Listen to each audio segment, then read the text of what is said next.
Here's a way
Okay, hello folks. It took a while to get going, but I'm streaming now. Let's see. Can you see me? Can you see me?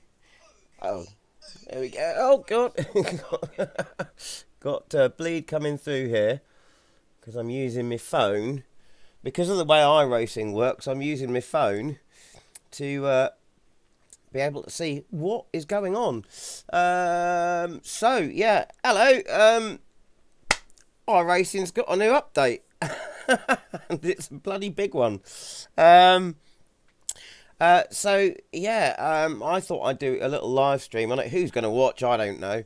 I just thought it would be fun because I've never done really an iRacing video. I've never done an iRacing stream.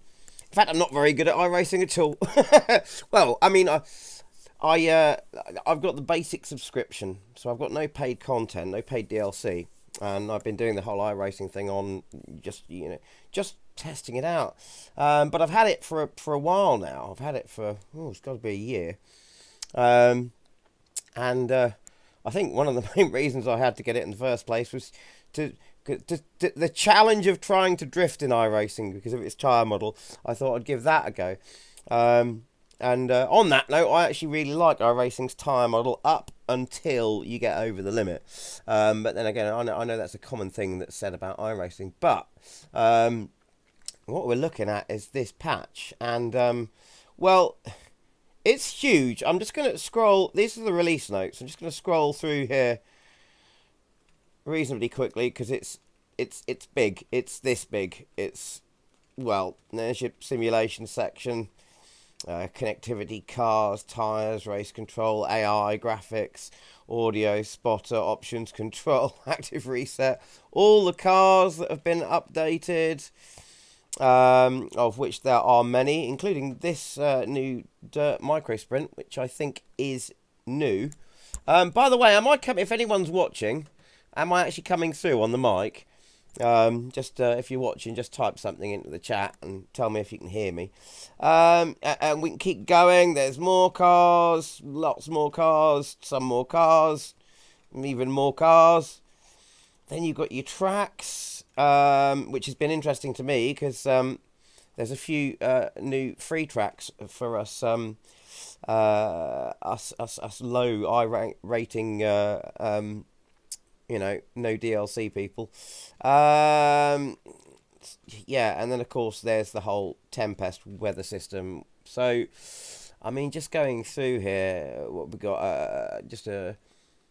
Let's see. Hang on a second. Yeah, a brief read through. Let's have a look. The iRacing 2024 season release is here.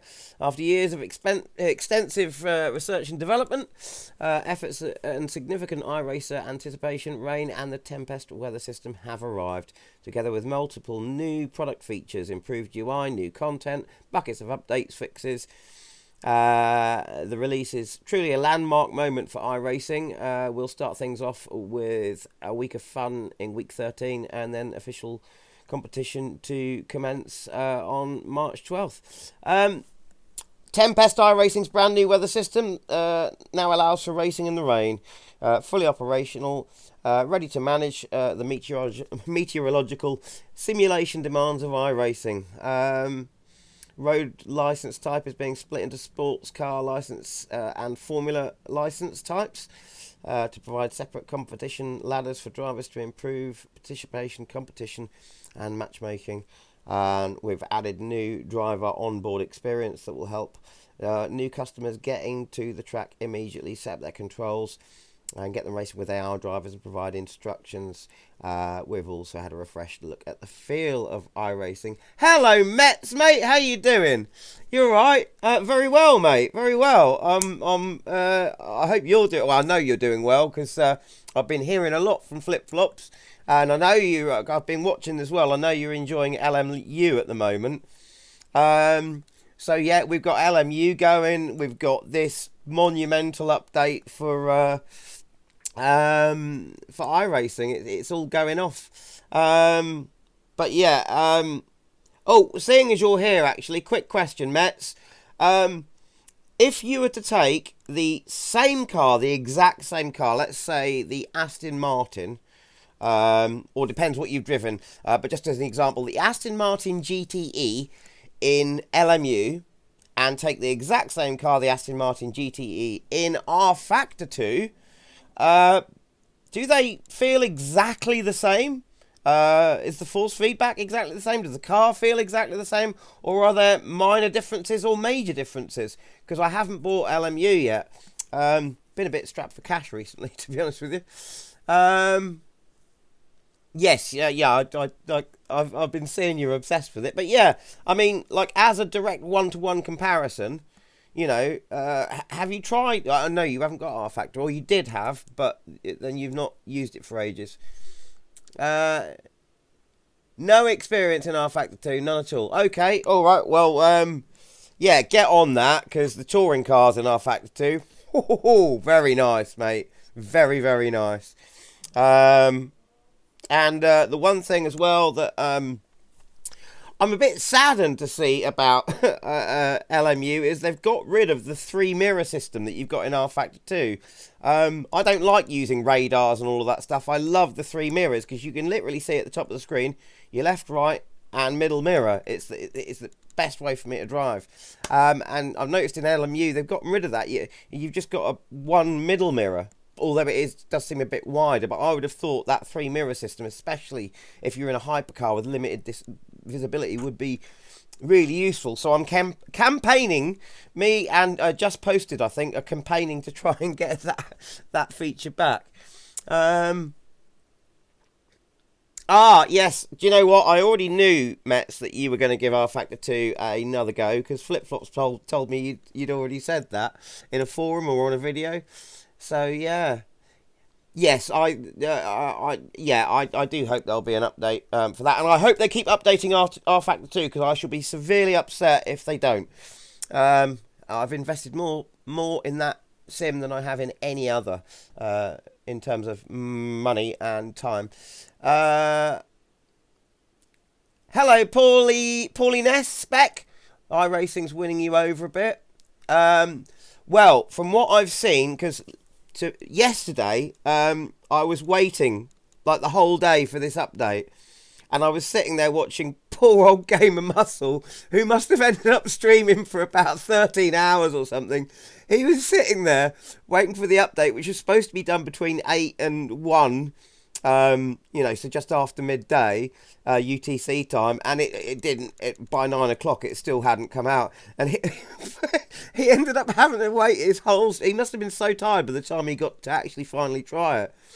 But he was sitting there getting into conversations about all sorts of things, how YouTubers earn money, how the sim racing community's become a bit tribal again, what to expect from his experience of driving real cars. The fact, all sorts of stuff some really good conversation went on.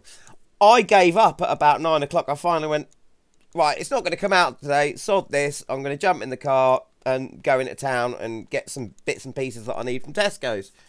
And I thought, after I'd walked round Tesco's, I came out and I thought to myself, I guarantee that now that I've left the house and I'm 3 or 4 miles away, it will have come out. And I just got on my phone and popped on Game of Muscle stream. Lo and behold, it had come out and he was in.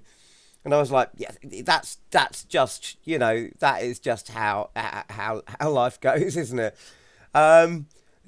So then I jumped in the car, drove all the way home, really excited because I knew the update had downloaded on my PC.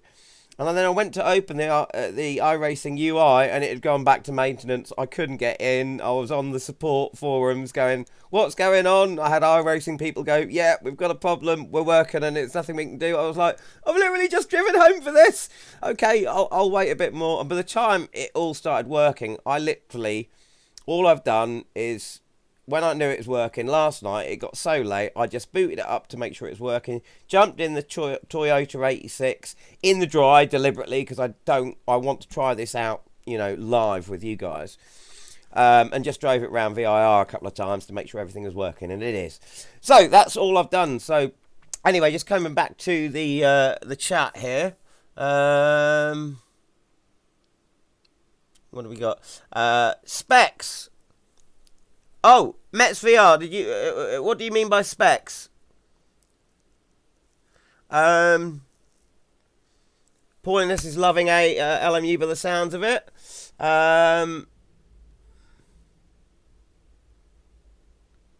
And Paulinus is also loving the puddles.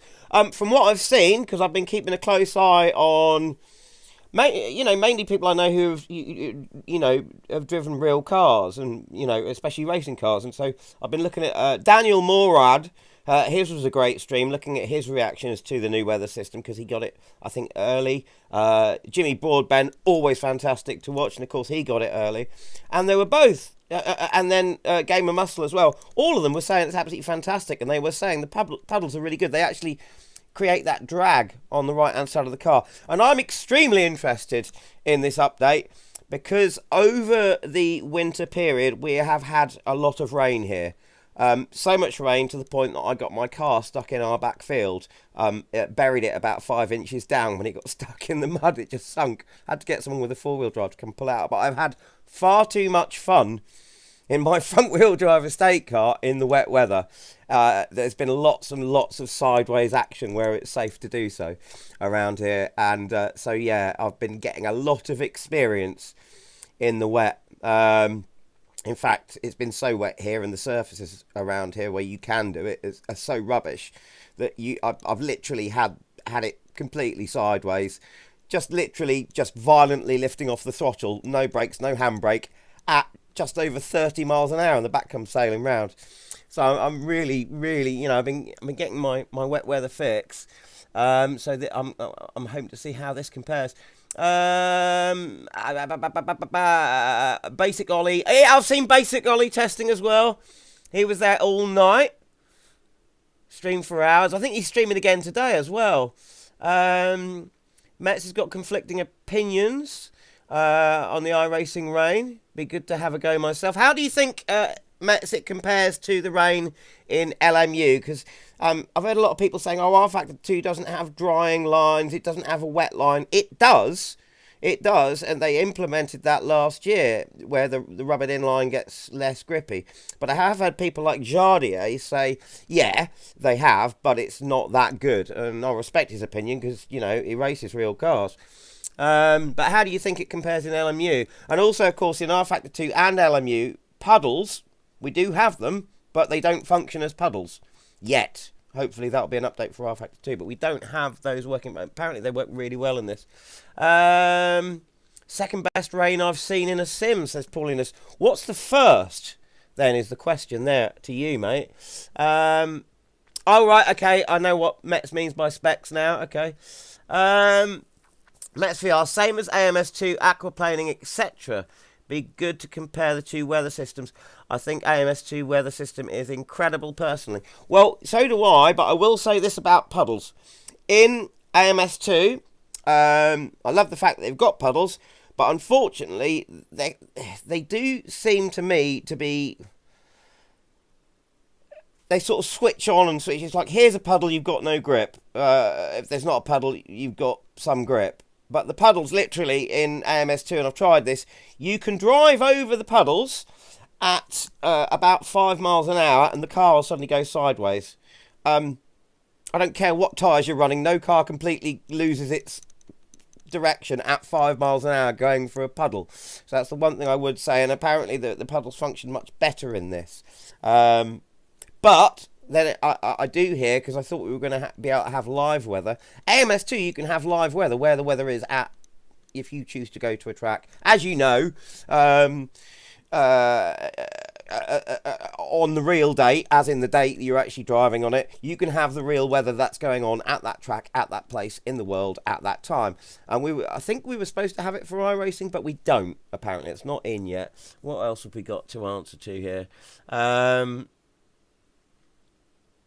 Best rain you've seen is in Assetto Corsa. Ah, well, Paulinus, the rain that I've seen in Assetto Corsa looks fantastic, but it's not physical, is it? Or has it finally become physical? Because I know there is, I think there's a build out of, not Soul, Pure, whichever one it is, that has got the rain physics now implemented. But I think you can only have that if you pay for it. But the rain in Assetto Corsa does look great. But anyway, let's just go. I'm not going to read all of this out. Oh, apart from this, 3 new cars have been added to the iRacing paddock, including Dirt Micro Sprint. So apparently they're free, I think, so I can get to test them out. SRX and Formula Lights. We got new tracks. Algrave, I think that's paid for. Millbridge, I think that might be free. Misano's not free. Oh, a new configuration has been added to Lime Rock Park. Oh, I didn't realise that. Oh, and several pieces of content have been added to the iRacing base package. And this was what I'm interested in, because I have deliberately bought no DLC for I thought, I'm going to buy iRacing. I got it for, like, I think 70 quid for 2 years. And I've just, you know, tried to see how much fun I can have using the base content. I have got to use some of the paid content by using the test drive system, but I'll come on to that later.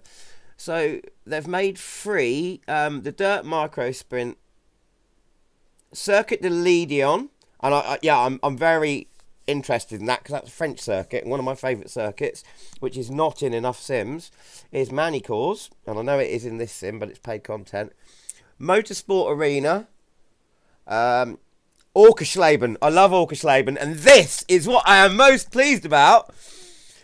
Unbelievably, they have made what was paid DLC. They have made it free, and it is my local circuit. It is my closest sort of national circuit, you know, where the BTC would race or big races happen. Snetterton, which is like 40, 50 miles up the road from me. Snetterton is, I now get to drive that in iRacing and winter motor racing. New damage model is enabled straight out of the box on all 3 new cars. Great. It's also been overhauled. An additional 15 existing models. AI training team has been working hard at conditioning AI drivers to no longer fear water. I've heard they've had some trouble training them, but from what I've seen, they actually do change their line in the wet, which is amazing. They don't do that in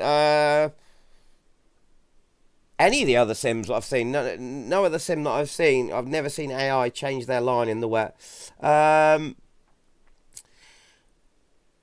So, AI drivers were able to master Super Formula Lights, Algrave Circuit, Misano. Apparently, the weather system's been rolled out for all tracks, but just not all cars. So I'll be using the cars that do have the new wet tyres. And I shall be checking out what the dry tyres feel like now, if they've changed at all.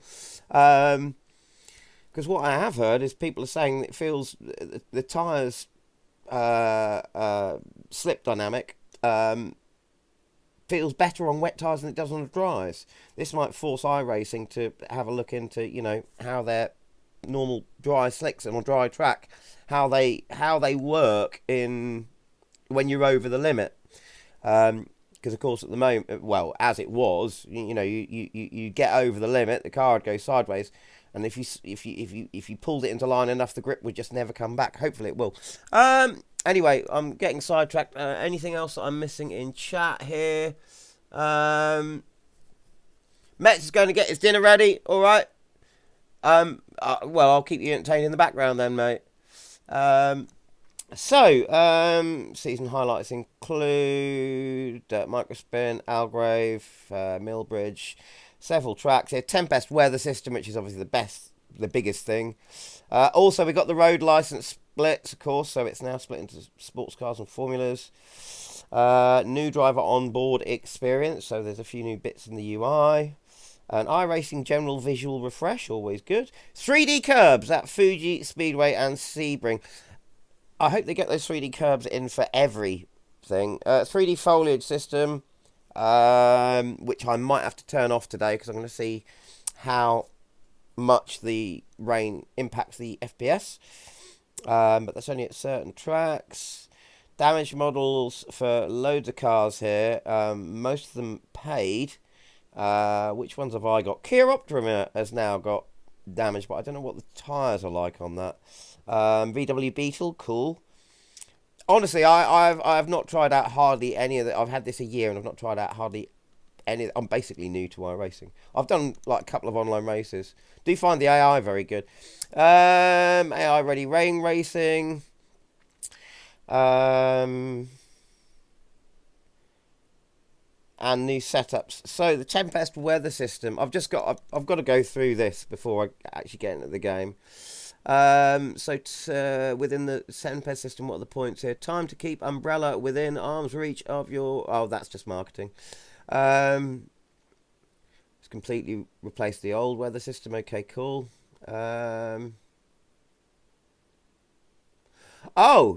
Tempest in iRacing application. Rainy weather may only be enabled at sessions on asphalt road tracks.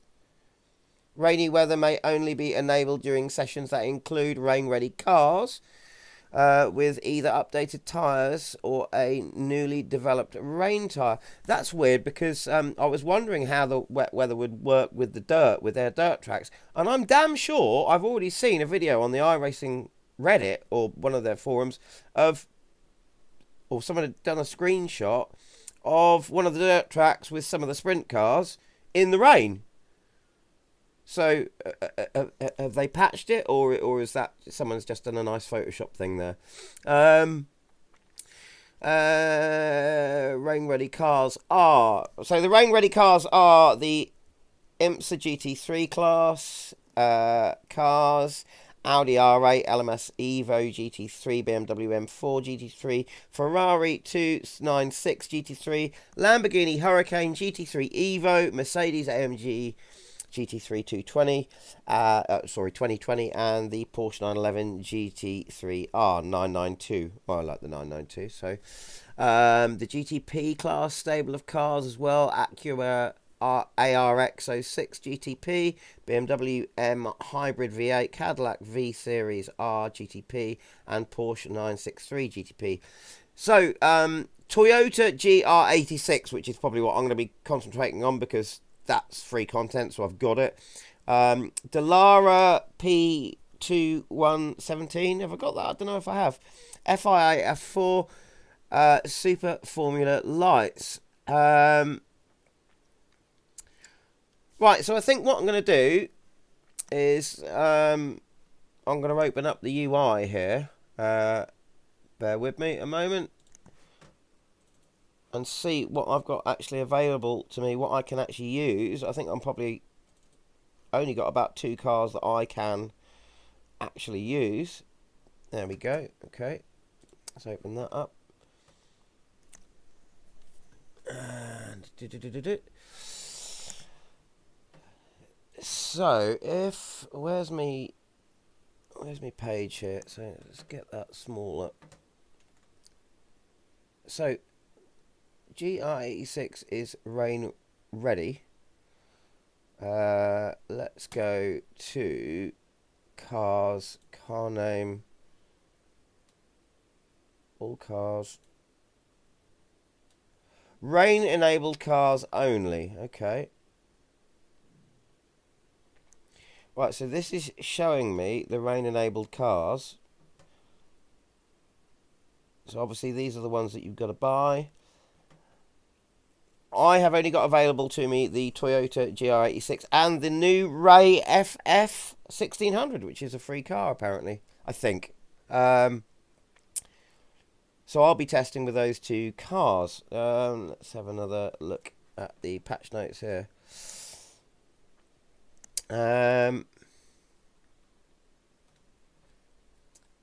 Why hasn't it listed the Ray? Just coming back there.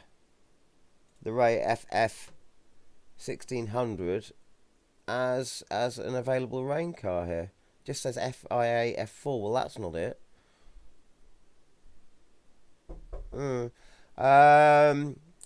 Excuse me, folks. 1 second. Back in a tick.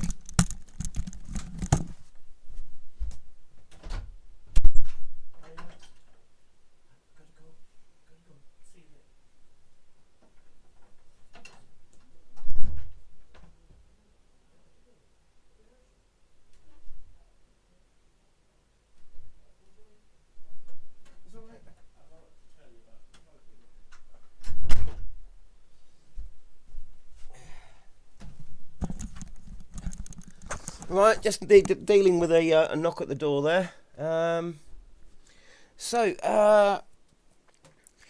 are three methods, going back to the patch notes, three methods to choose from with weather generation: static, forecasted and timeline.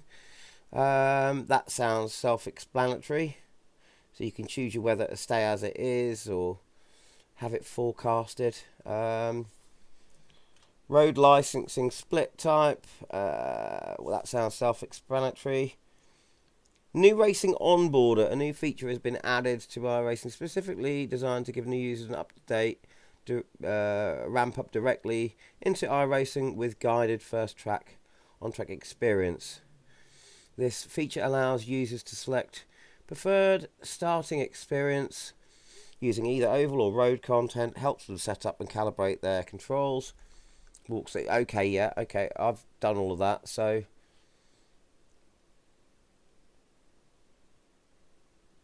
defaults to off for all existing customers. So general, there's new styling to the pages, some modal windows, such as profile have been converted to pages. Yeah, okay. What else would I be interested in here? Team racing leagues, results, stats, paint shop. A new sponsor, COCKPIT, has been added to the paint. I'm not interested in paint shop at the moment. Simulation, look at that. So that is all the information on the new Tempest weather system. How far does that go on to? Oh, there's a lot there. I still can't see that car that I want to use in the list. Dynamic track experience. The dynamic track system operates with water and moisture levels on the track surface. As water accumulates, track surface properties will change and racing behaviours should change as a result. This includes wet weather driving line, puddle formation, moving water with tyres and aerodynamic forces. Well, there are a lot of sims that do it with tyres, but not with aerodynamic forces. Track polish and drying surfaces. Water can also leave the track surface entirely due to evaporation and drainage. I know they've worked hard on the drainage system, as they did in AMS2 as well.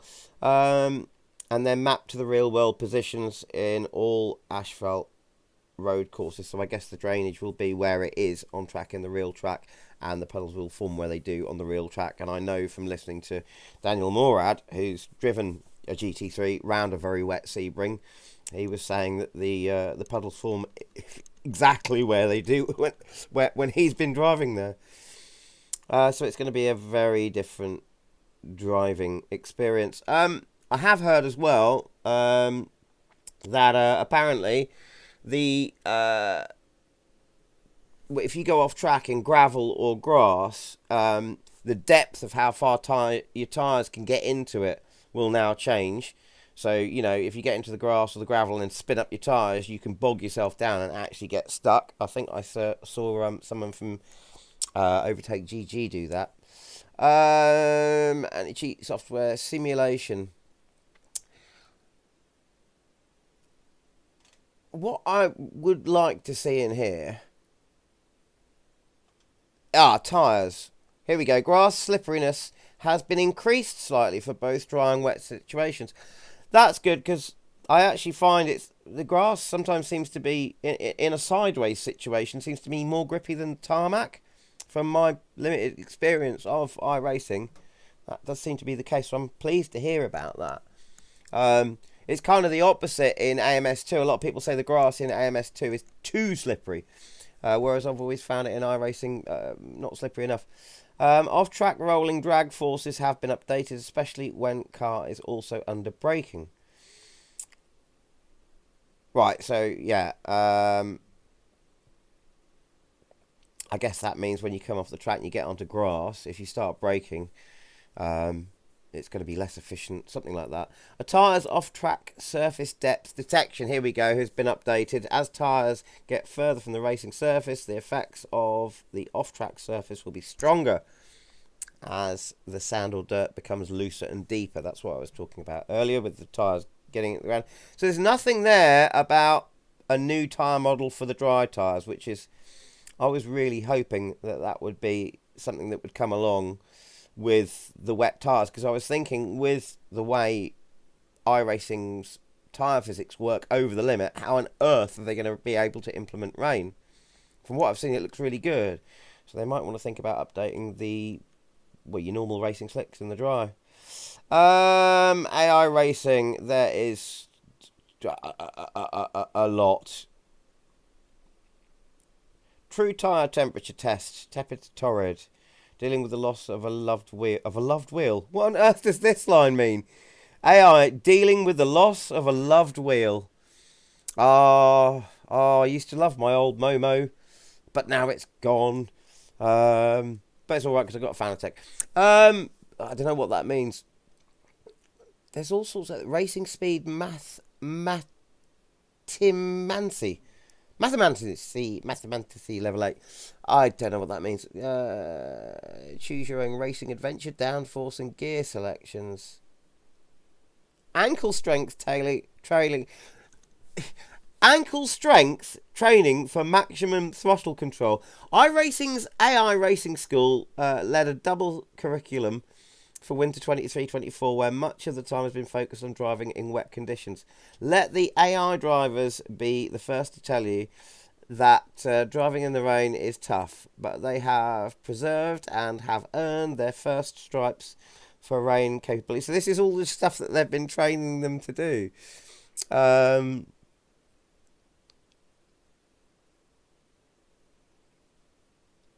This is strange. This is really strange.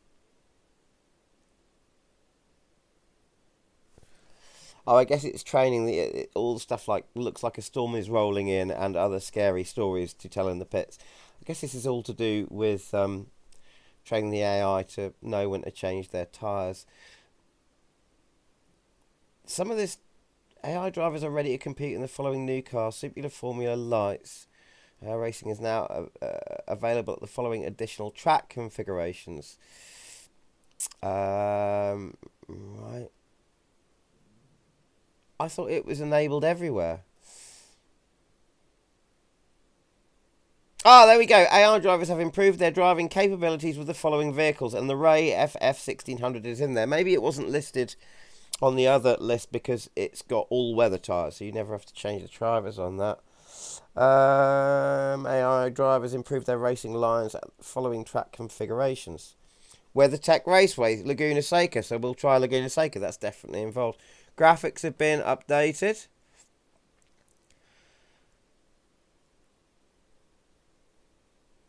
Particle effects may be downsampled to 1/4 resolution for the performance needs of the system. That's good.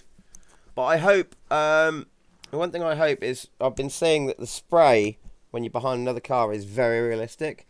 But I'm hoping it's not like R Factor 2 where, because in the graphics configuration in R Factor 2, you can basically be racing in the rain but have the particle system turned down so much that there's none, which would give you an unfair advantage compared to someone that's got their graphics turned up high, because they'd see all the spray and wouldn't be able to see. I hope in iRacing, whether you're on a high grade system or a low powered system, the actual visibility, the functionality of the visibility is the same for everyone. It's just that the spray might look worse for someone on a low powered machine than it does on a high powered machine. So let's see, 1 second here. Alright, okay. Just checking the phone in case anyone said anything and I've missed it.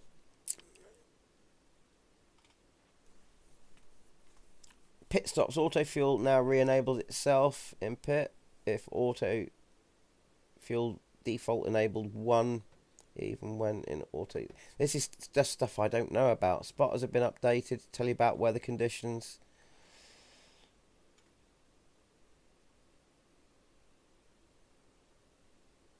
A new slider has been added to the options screen that lets you limit the brake output range. Why would I want to limit my brake output range? This allows users to long calibrate their brake pedal without editing the... Oh, okay, yeah, that's because of the brake problem in iRacing. I've not gone into that. Right, okay, so that's all the updates to the cars. I see one in here that's actually going to be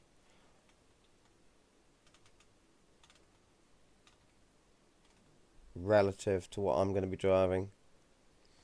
I'm surprised the Global Mazda MX-5 Cup hasn't been given rain tyres.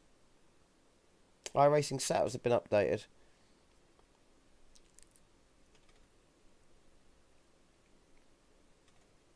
I'm surprised it's not been brought out on those, because they're quite popular out of the free content.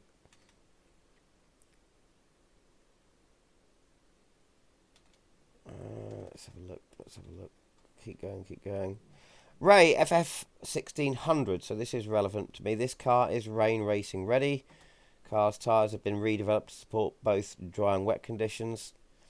So they're all-weather tyres. Dirt textures should no longer appear on the sidewalls of spinning tyres. iRacing setups have been updated. So that's an SRX. That's the new car. Toyota GR86. There we go. This car is rain racing ready. Rain tyres are now available for selection on this car. Oh, they've updated the new damage model on the VW Jetta. Right, okay. Time to get into the sim, I think, really, now. I'll leave this window here so I can come back to it. And open this up here. Just check I'm not missing anyone. No, okay. So,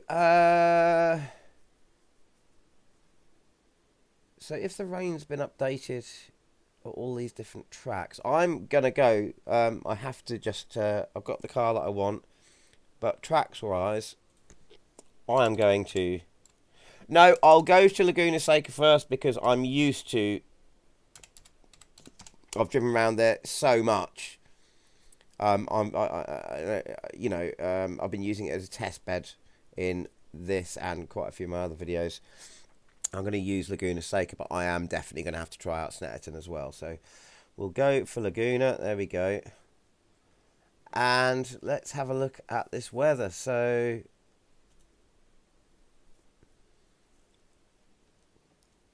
static weather. Quickly generate consistent. So what can I do here then?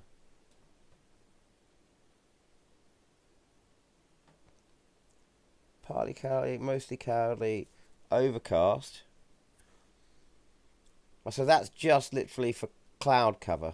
Track moisture, heavy, very heavy. So waterlogged track. Let's go for let's just go for heavy for the moment. Wind speed, humidity. Allow fog? Yes, why not? So where can we set our fog density? Time of day, afternoon. Yeah, okay. So that's what we can do with our static weather. So yeah, should we give it a try? Try with static weather? I guess so. Yeah, we'll give it a try with static weather. So, right. Oh, hang on a minute. It's saying the sim's running already, so I can't start this up. Why not? I haven't got the sim running already. It's not already running. Sim running? But no, it's not. The sim is... I'm going to close this down. Why is that doing that? The sim is not running. There is no sim running. Try that again.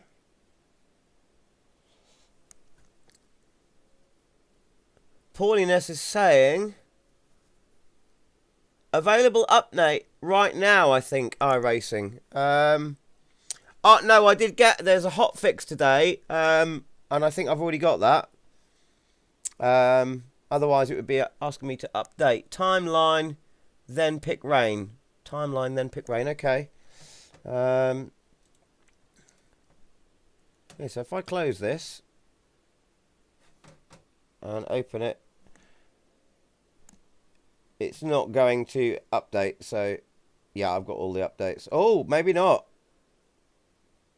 Yeah, seems I have. I guess they'll be doing little patches all the time. 25 gigabytes? There's a new update and it's 25 gigabytes. The last update for the required content for if you don't own any DLC was 4.6. If you own all the content and wanted all the additional updates, it was something like 30-something gigs. You're now saying that there's a new update and it's 25 gigabytes large. I can't see how it'd be. There'd be another.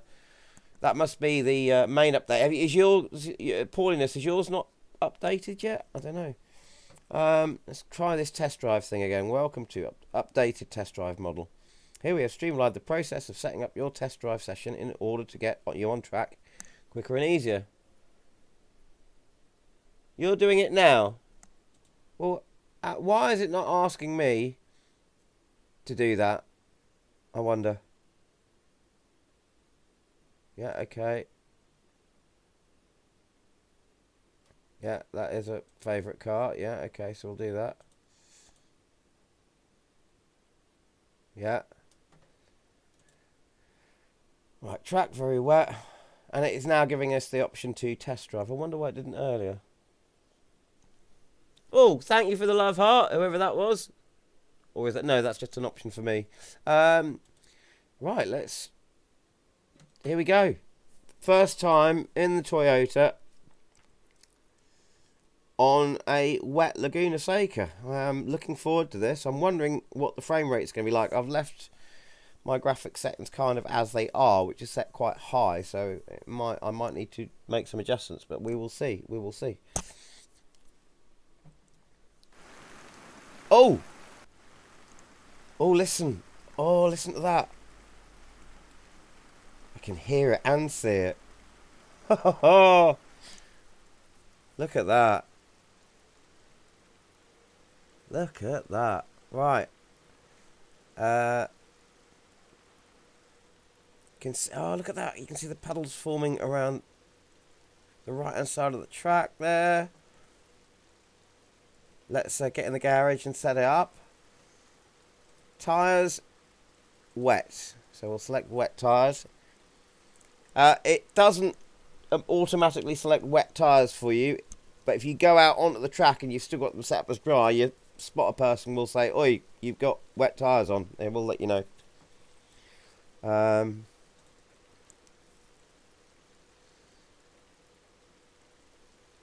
So this looks like it might be on a wet setup. iRacing setups. No. Baseline wet. Let's try baseline wet. There we go.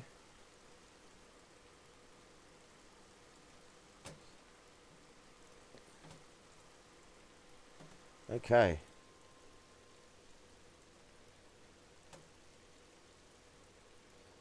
So...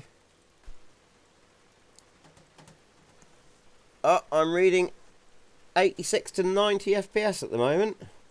Look at that. I can actually see the water moving. I can see it moving and pooling. That's something you don't see on a lot of other sims. You can see sometimes the raindrops, but it's actually moving and pooling there. That really is quite something. Right, okay, let's start the car.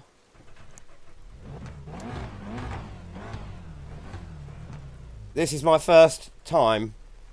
I've got my tyre info up there. Last time I had this tyre widget up, I don't know if anyone knows why this is, but it wasn't responding. All the temperatures stayed the same.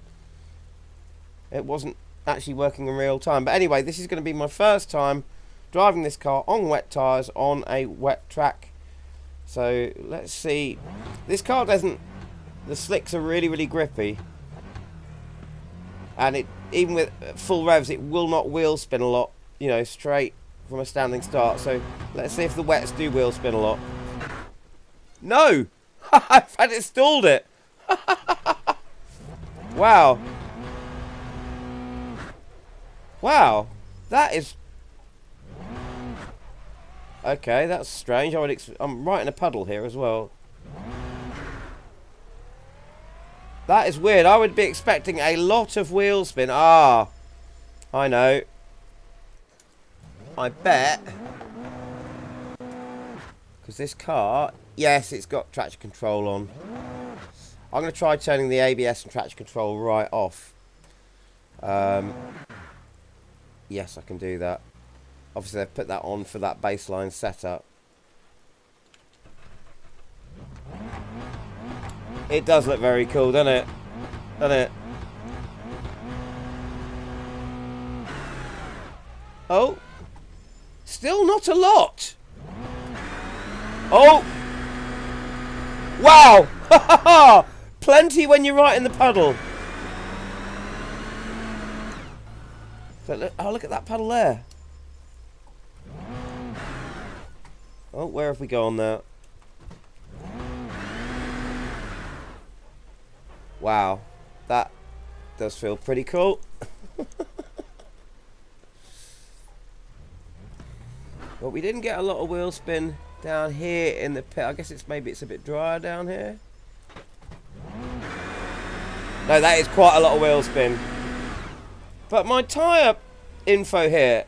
Does anyone know why this is? My tyre info, which window is that? Tyres, yeah.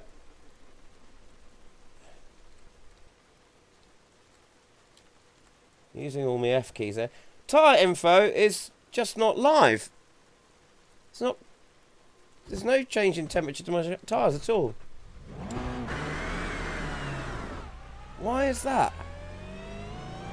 If anyone knows why my tyre info is not working, please let me know. Look at this. It's completely flooded here. Oh, you can really hear it as well. It's dry here, wet there, and I can hear it in my right headphone where it's wet. Right, so spin it round a bit. Oh, yes! Wow. I'm going to chuck it in. Oh, a little bit of understeer.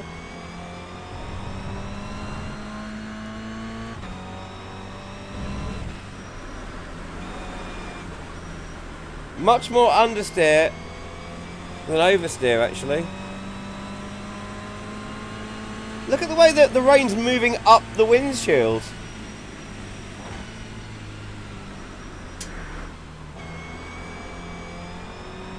I love that. Hang on. And the direction of the rain changes as your speed changes. So as you go faster, it sort of comes more at you. Hang on. So it's falling straight down there. And as we speed up, it then starts coming more towards you, giving you the sense of speed that you're going into it.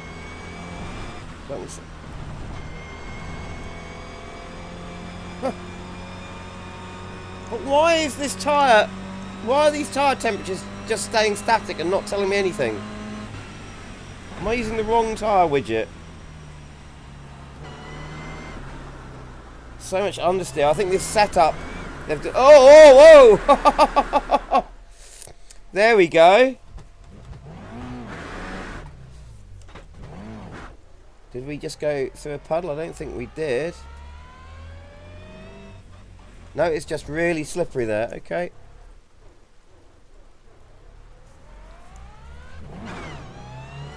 Right, wipers. Oh, there we go. Look at that. Yeah, they've done that animation nicely. I'm still sitting at a good 90 frames per second.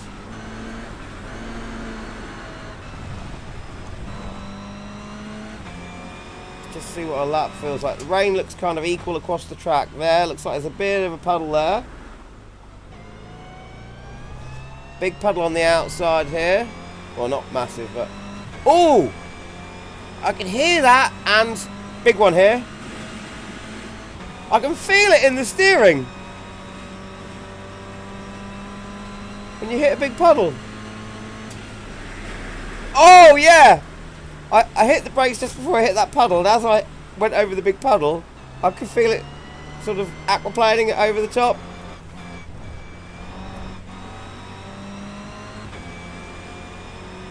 Wow. I love the sounds.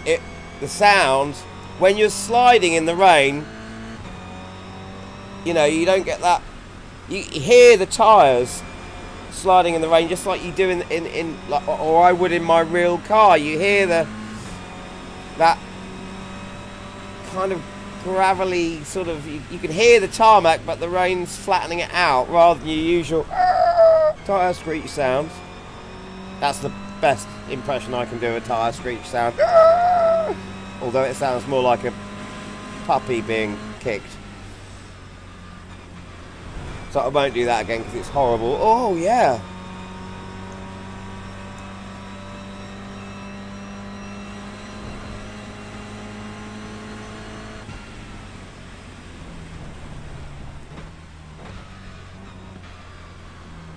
So why did I have such a big... Yeah, I had a big spin there, but I've... Not so much this time. Can I get it sideways? Big puddle on the outside there. Oh! Curbs are slippery.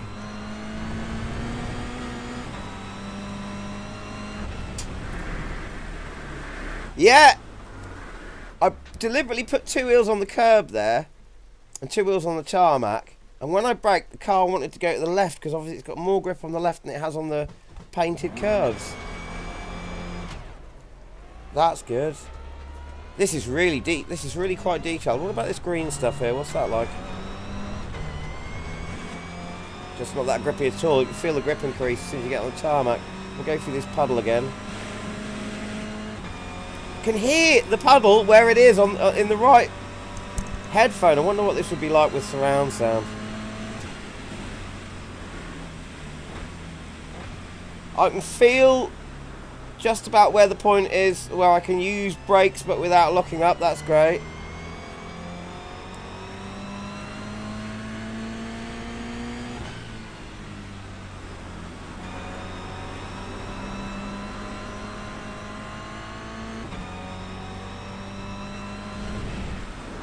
Whoa! Ho, ho, ho. All I did there was lift off and then a touch of brakes, and there's more water on one part of the track that I hit, and it's completely gone. I do find this car, I find this with the MX-5s as well, it's easier to lose the back. I don't know if this is a setup thing. It's easier to lose the back with braking and lift off than it is with power. It's really strange. I do find that strange. By the way, are you, for those of you listening, are you getting the sound of the game coming through as well as my voice? Can you hear what I'm hearing on here? Basically, is the game loud enough? I can feel those pedals through the force feedback. It's very subtle. I do find iRacing's force feedback, for what it does communicate, it's very, very subtle. Maybe I should just turn the strength up a bit.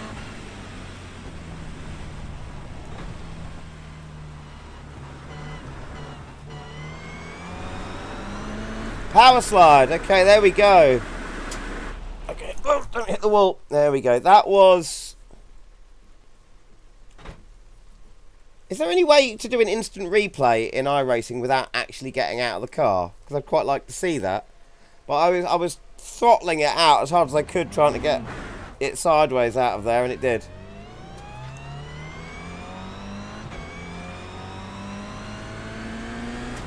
Throttle, power slide, power slide. Oh! I'm not counter steering enough. Haha! Big counter steers! Right, let's see what happens there. Oh no, it's understeered. It's understeered. Came in a bit too hot.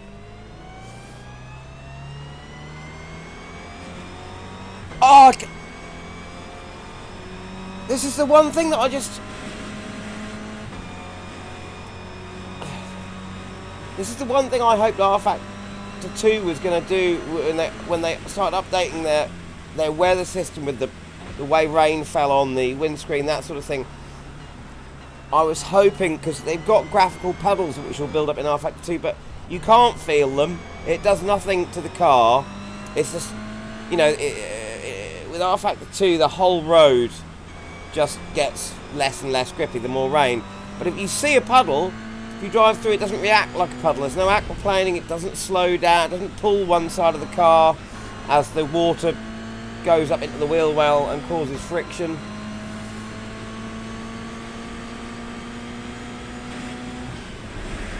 Oh yeah, I've gone straight into that puddle under braking there, and it's pulled to the side, which has got more grip.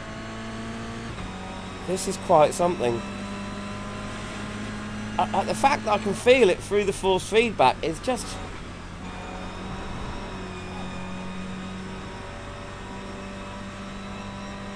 This really is really very impressive. Right, can I...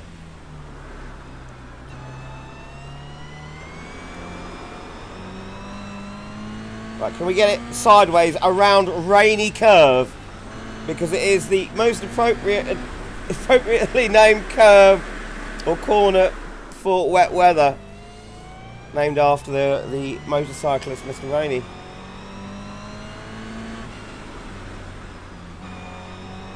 I've got to go back to Rainy Curve and try. Can we donut it in the wet? No, we got loads of wheel spinner. There we go.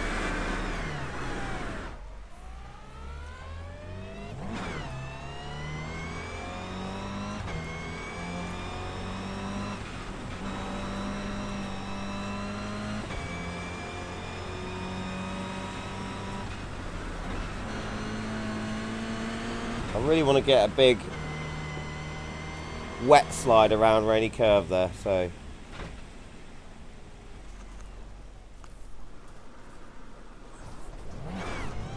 back we go. Let's try a flick. Oh, look at that!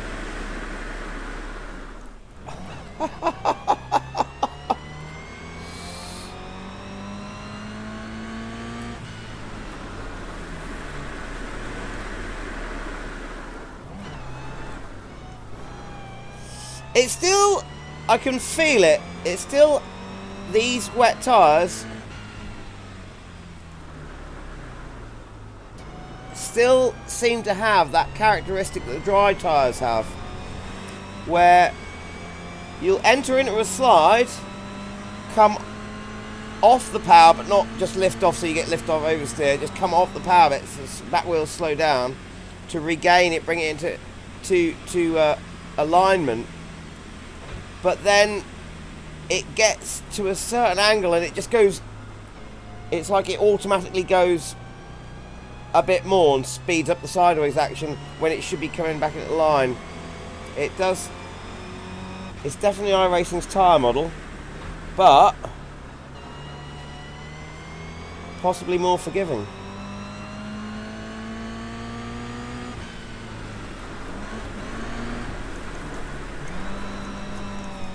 Okay, there we go. I want to see that. I wish I could do an instant replay, but I've got no idea how to do it. And I don't know how to get rid of this and just see the screen without the UI there. Look at that, though. Look at that. Power sliding in iRacing. Properly power sliding there. In iRacing, in the wet.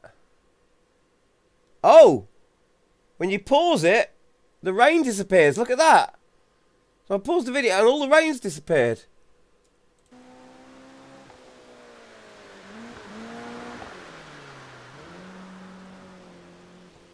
I love that. I want to see that from every angle. TV2.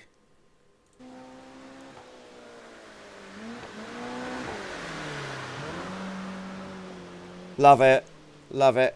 I wonder, seeing as I'm here now, I can go to the garage and see what happens if we put dry tyres on. Is it going to let me do it? It's letting me do it as well. It's letting me do it. You're on a dry tyre. And there we go. I've just been told by my crew chief there that I'm on a dry tyre.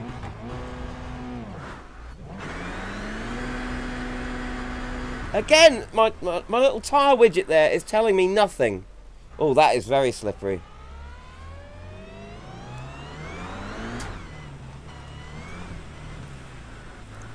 That is, you know, a bit ridiculous. Oh, crikey.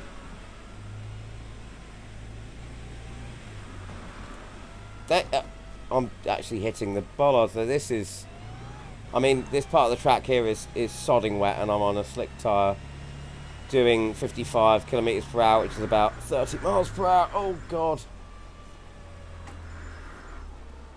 So 25 kilometres per hour, so I'm now about, 12 miles per hour, and it's doing that. But my tyre widget is telling me nothing.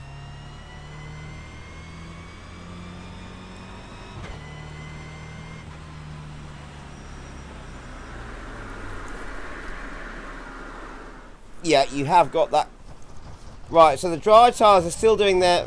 I mean, I know it's going to be slippery, but what just happened there? The car started to go sideways at a very low speed, and then it accelerated sideways without the expected... not the expected reaction compared to the inputs I'm giving it.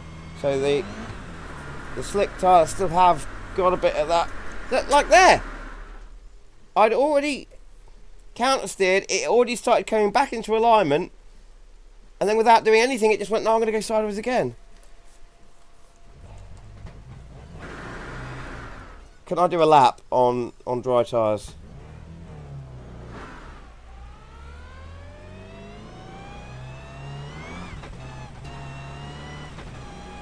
Just keep our revs low and be careful with our brakes and everything else, and stay away from these big puddles. Oh, I'm literally having to just breathe on the brakes, and it's going a bit. This is like driving. This feels like driving my road car on. We have a great big grassy field out the back, about a quarter of an acre of grass field.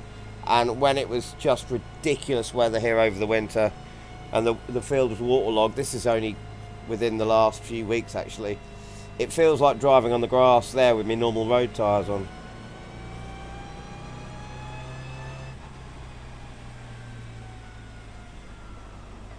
Feels like driving on the grass and mud. With these, for anyone that's just joined the stream, this is slick tyres on a wet track, not the new wet tyres. Oh, look at that understeer. Ha ha ha.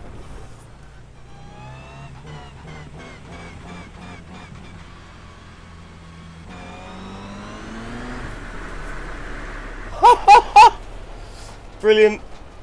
This is really quite believable.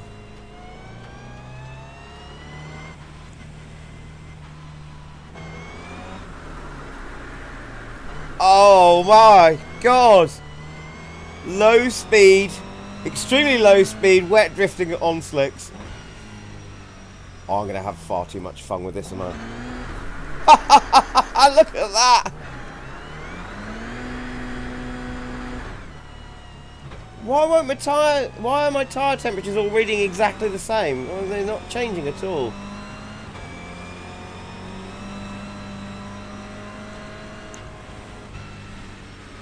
Hello, Savage Paddy. How you doing, man? Just seen you popping into the chat there. Oh, break. Cadence braking. Cadence braking. Sorry, Savage, I'm having a very silly time here. I'm on. Oh, look at the size of that puddle there. Or the wetness there, at least. I'm trying out iRacing's wet track with slick tyres on. Okay. Breathe on the brakes. Power slide. This is brilliant. This really does feel very, very believable.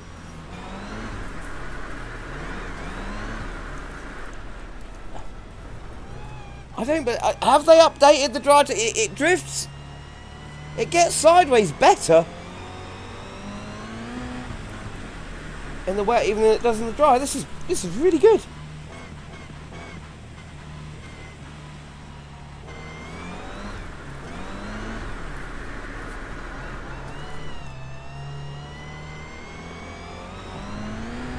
Oh, this is amazing. Oh, big puddle on the outside there. Stay straight.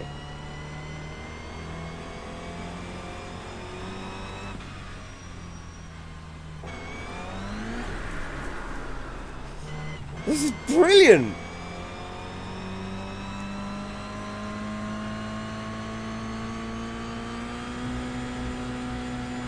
Right, I'm doing 120 kilometers per hour there, which is what, 60? So easy on the brakes, easy on the brakes. Coming down to about 50 kilometers per hour, which is about 30. Hit that puddle on the inside. So I know what driving in the wet and getting sideways in the wet feels like in my front wheel drive road kart with road tyres on, and things can happen at very low speeds. This is a rear wheel drive with slicks on. So the speeds that I'm seeing here, I would expect just trying to drive in the wet on slicks to be pretty ridiculous. But obviously you can still drive to some extent. What I find with stuff like, I don't know, Automobilista 2 maybe, is that if you go out in the wet with slicks on, it's impossible, near on impossible to drive. This feels like the car still has weight, you know, it's just not like the tyres have suddenly become made of ice. I find this in ACC as well. ACC, I love the way the car feels in the wet because it's like it is in the real world. You've got grip until you haven't, and in the rain, when it goes quite suddenly, but you've got grip up until a certain point. Whereas in some sims, when it rains, it seems like even on your wet tyres, you've got grip, but then you slightly haven't, then you slightly haven't a bit more, then you slightly haven't a bit more, and then you just haven't. Whereas there is a break point, definitely a break point in real life, where you can feel the tyres go from, I'm just at the edge of grip, now gone. This has got that. R-Factor 2 is a bit like that as well. But ACC, is it?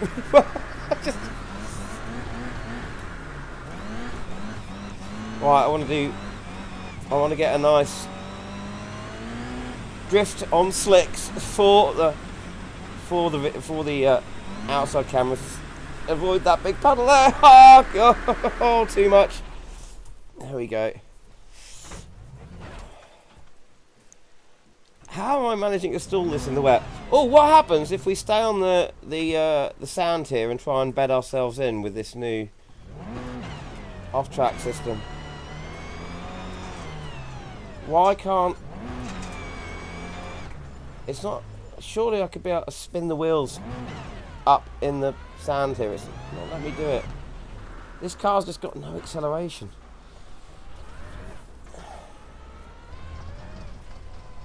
Right, come on, I want one big drift and then we're going to try something else.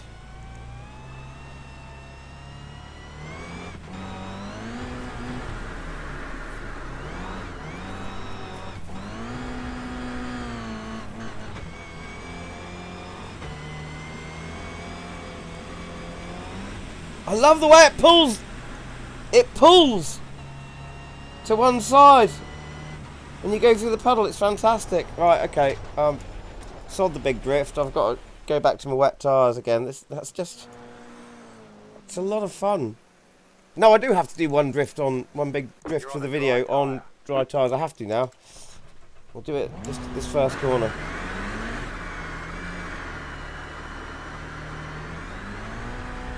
See, as soon as you... Well, you start from the pits there, it's not that wet, and then you've got that big puddle in front of you. As soon as you get into that... You're in lots of trouble. Let's get out onto the actual track here.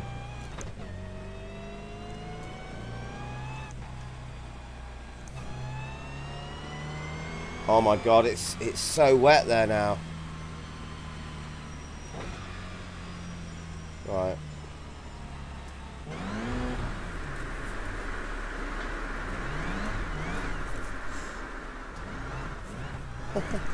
Maybe I should have used first gear. Oh, I am in first gear.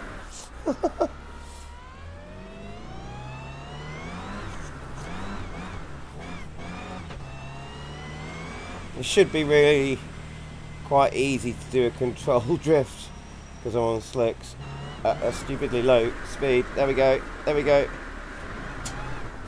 It's like drifting in slow motion.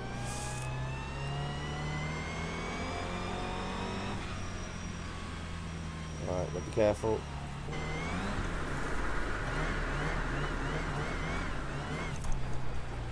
That is just... Spin around. Do a couple more, going the other way. This is just awesome. The track's so dynamic, the different level of grip, where the water is pulled and, you know, where it's heavy and where it's not.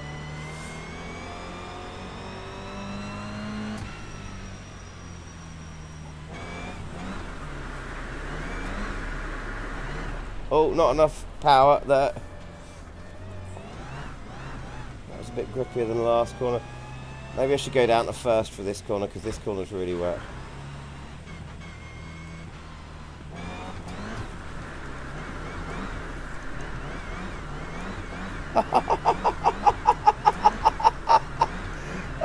Oh, that is something else. That is... This is just like... This is just... when I first learned to drive on our big mud field when I was about 14 or 15, my dad had bought me an old second-hand rear-wheel drive truck for 25 quid. It was so rusty you could see through the floor. And this feels like trying to drive that around the field when it's completely grass and mud field, just completely waterlogged. That truck was a Morris Marina, Top Gear's favourite. Oh, I'm going to understeer there first because I forgot to slow it down. But that's okay, right, I'm going to see how that looks. That is just... hang on, where's me cursor gone? There we go.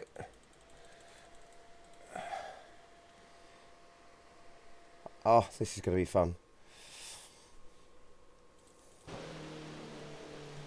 I wish I could get rid of this UI when I'm watching the video. I don't know how to do it. Does anyone know how to do it? Look at that! Oh, he's just kicking up a little bit of dust there.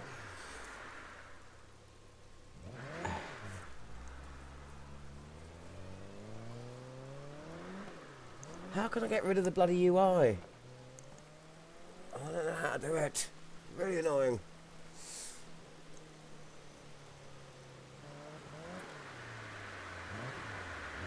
That's just brilliant.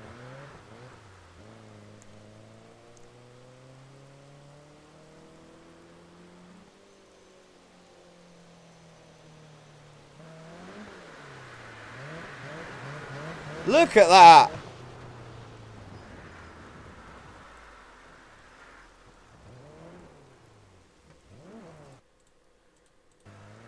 There we go.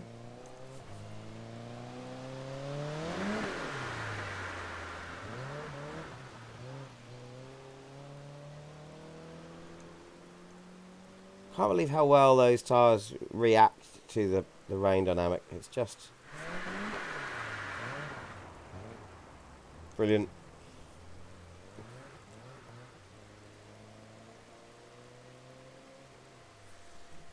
got another TV camera here. Get closer to it.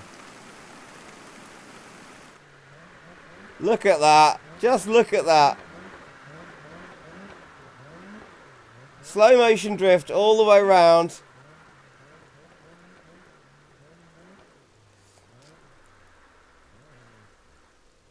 On the slicks. Oh, I absolutely love it.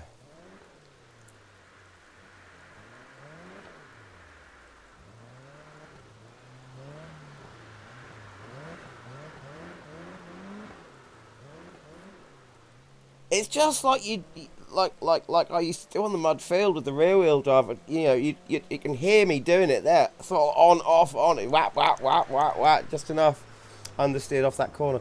It's just, oh, it's fantastic. I'm going to go back to my wet tyres now.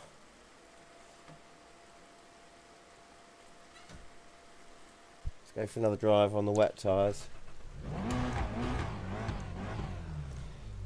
Let's just quickly see if I'm missing anyone here.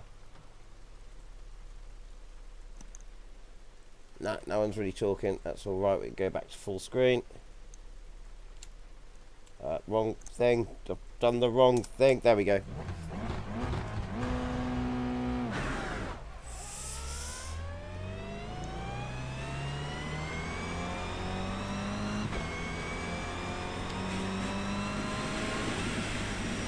Oh, that is so wet there.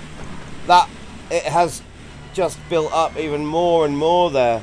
It's the track is getting wetter. It's just changing every time I go out. Every lap.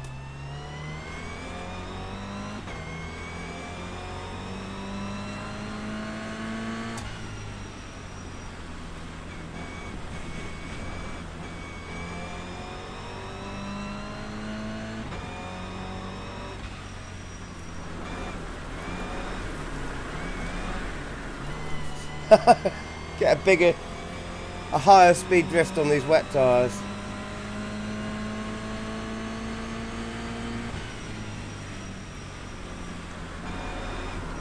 But it's still quite understeery on this setup. Got to change this setup.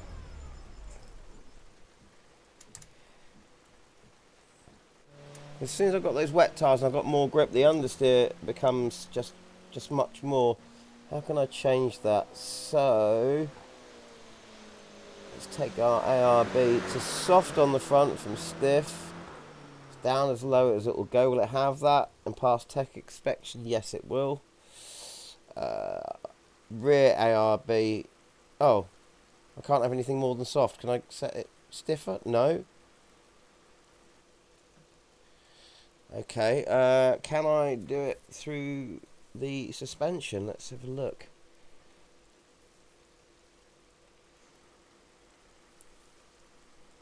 Bump rubber length. What is bump rubber length? iRacing's got so many, maybe it's the American terminology, but it's got so many different, you know, spring rate I understand, but what is spring perch offset? It's just, I've not seen that before. Let's try softening the front suspension. Will it have it? Yes. Let's try stiffening the rear. Oh, no, it doesn't like that. It's made the front too low.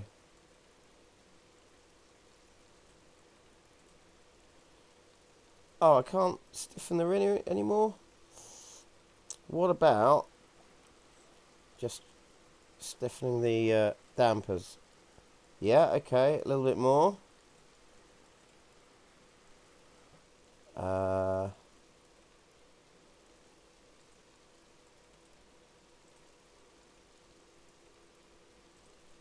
Will that work? Yes. Oh, it's not got a symmetrical setup on here, has it? So what if I make that 10 and that 5? Will it have it? Yes, it'll have it. Let's get these up. Normal, apply. Yeah. Oh, no, it failed. Oh, bugger. Stick them both at 76, see what that says. Yeah, okay, that's it allows that. But why aren't these? Oh, I know why they're not the same. I want them the same for purposes of what I'm doing. Right, okay. Done. Oh, no. Failed tech. Damn. Right, go to iRacing. No. Baseline.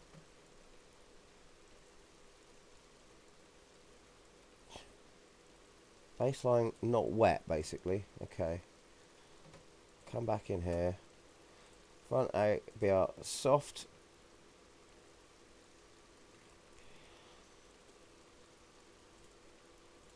Rear. Can't stiffen that anymore. Okay, so. Past. Yeah, okay. 1, 2, 1, 2, 2, 1, 2. Will it have it? Yes.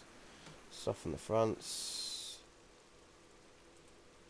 44. Apply. Failed. Passed.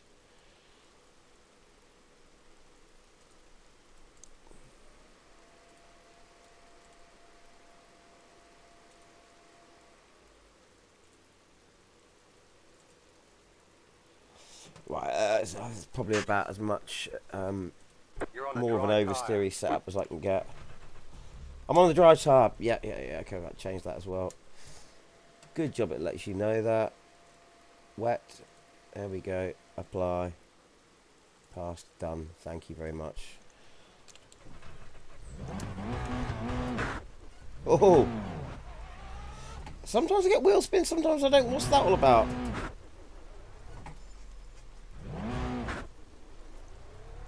Right, what happens if I do that in the puddle here?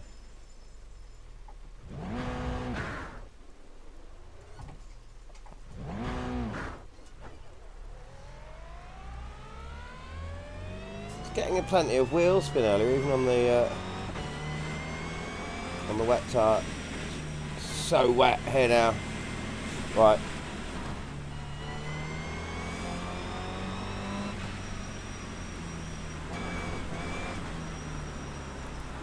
That's just so much understeer. Ah, it's put the blooming TC on, hasn't it?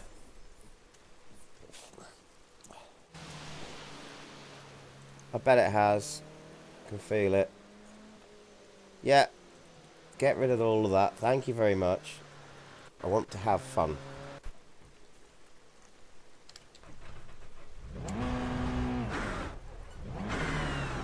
Yeah, that's a fair bit more. What about in the puddle? Yeah, plenty more.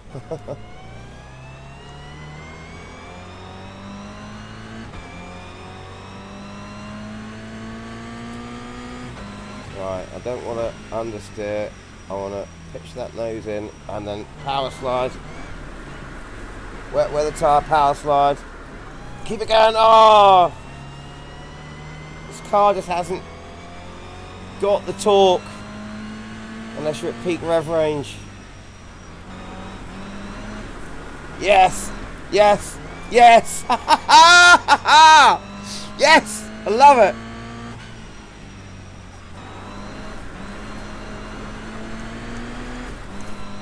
Oh, yes!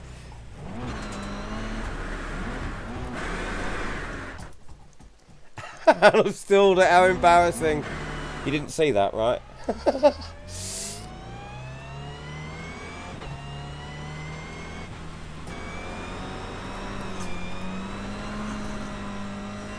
Not a massive angle there.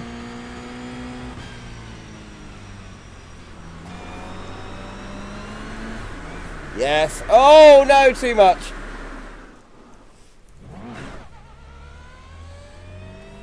Can I get all the way around this corner sideways? I shouldn't have changed out the first gear. I suddenly thought I'm probably not going to have enough of a power range in second. Turn around. Come on.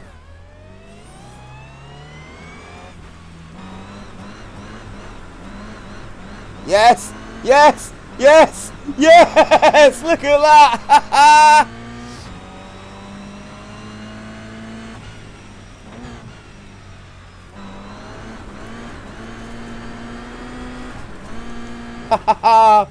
Gotta do it again. Gotta do it again.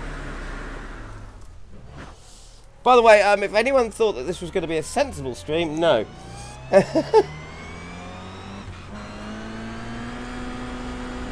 I'll do sensible videos, not sensible streams. That's the second time I've lost it in the same place though. Can I get all the way around going the other way? Right.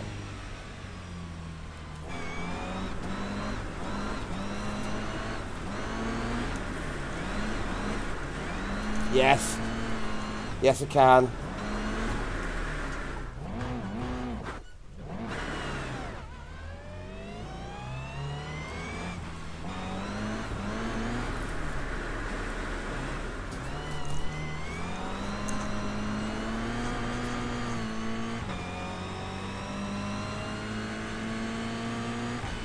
Must be really ridiculous. Oh, it just hasn't got the torque. It hasn't got the torque.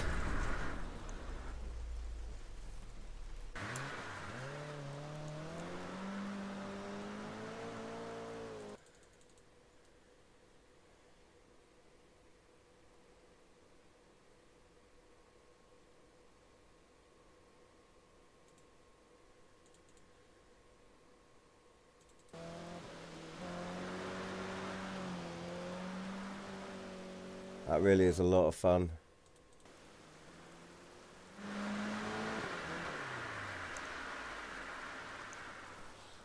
Yeah, the wheels are right on that patch of water, which you can actually see is deeper than everywhere else. So that makes sense that I would have slid a bit too far there.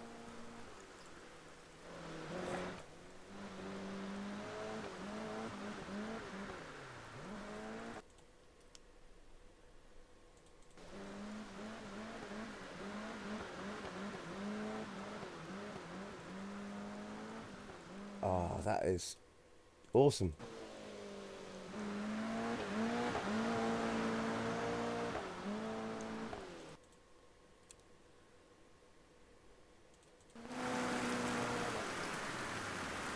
Yeah, it's slid even more on that patch there, which is wetter than the rest. It's really dynamic.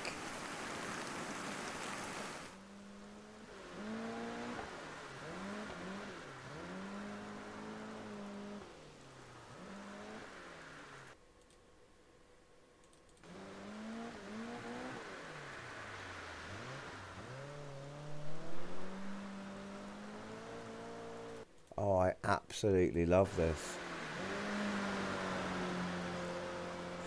Right, okay. Quitting time, because there's now something that I just have to know. I just have to know.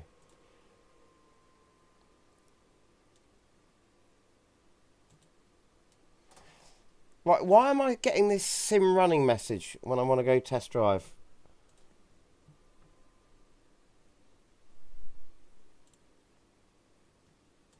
I didn't get this before. It's constantly telling me that the sim is running, yet I just shut that down.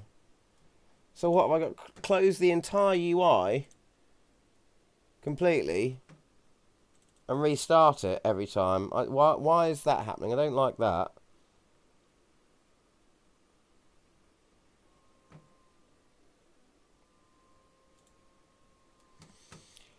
So what I want to do now, what I just have to know,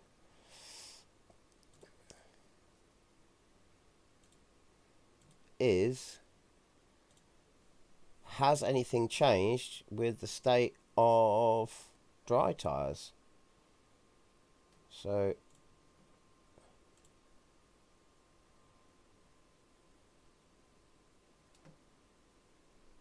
I want to see if the dry tyres have changed at all. So I'm going to do that. This stream, for anyone thinking he's been a bit self-indulgent, the stream is for me to just test this out in all of its little foibles and ways that I want to, and then, you know, when I've made conclusions. When I've had enough time with it, I'll make a video, and it'll be, you know, concise and stuff. But this is just, there are things I have to know. Okay, so let's go to the garage. Baseline dry. No, I don't want to save the current setup. Baseline stock, I guess. We're on the dry tyre. I want soft front anti-roll bar, please. None of that and none of that.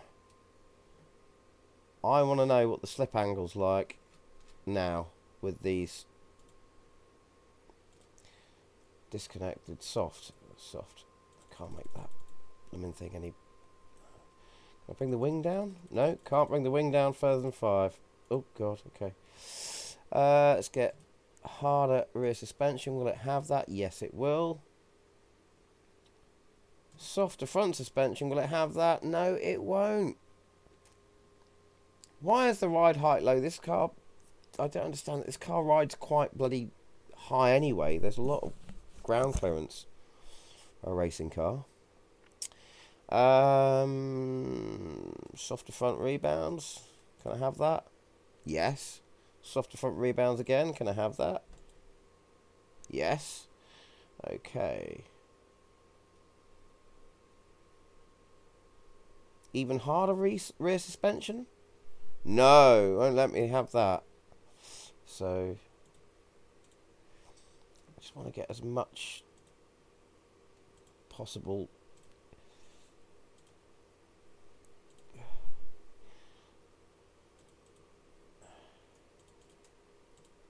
oversteer as I can. Right, that'll do. Right. Right, let's see. Has anything happened to the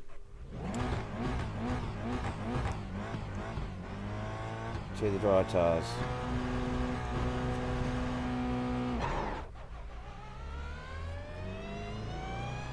Why is this blooming...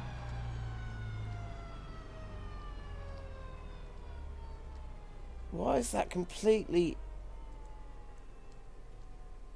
Why is the tyre info not working? Right.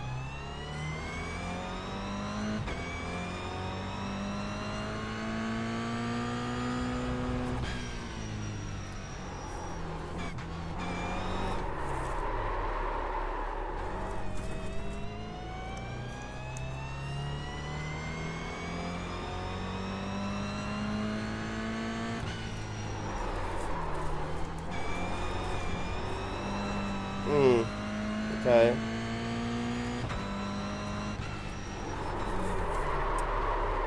No, the road tyres still have a bit of a odd slip angle, I think. Slicks in dry conditions still seem to act like they did.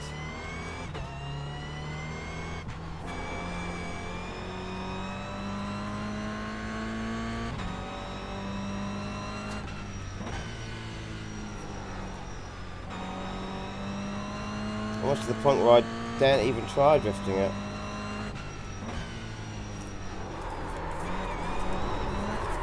Okay, that's a bit better.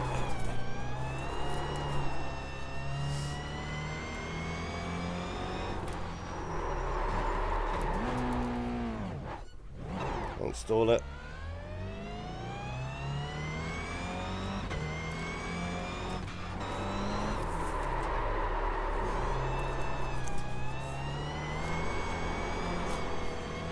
I don't know, they might have changed a bit.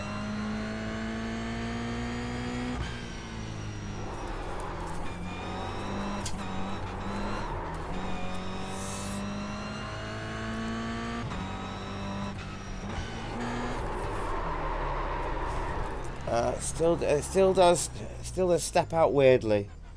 I'll try increasing my force feedback, see if that helps a bit.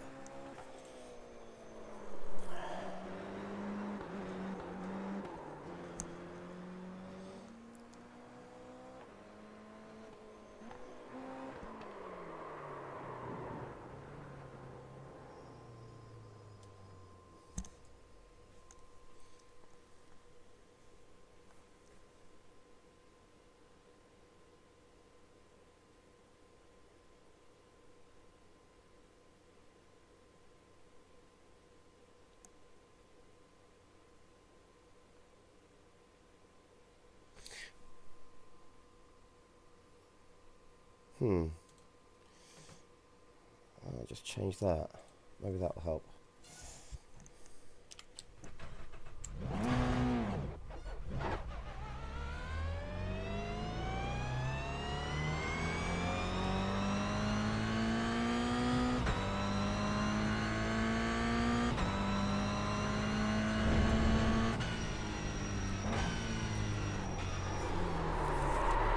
Yeah, that's just lift off. All I did there was lift off on slicks, and it's lost the back end that much.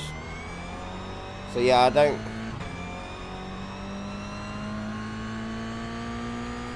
That's just under 60 miles an hour.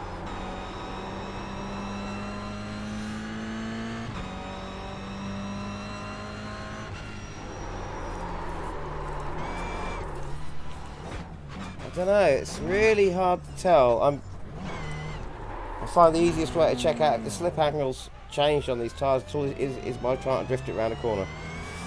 That's just how I do it.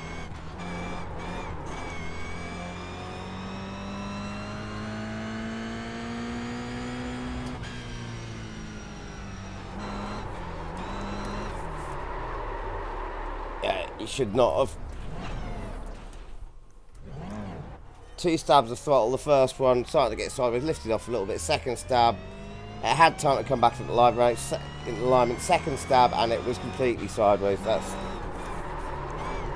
okay. That's more promising.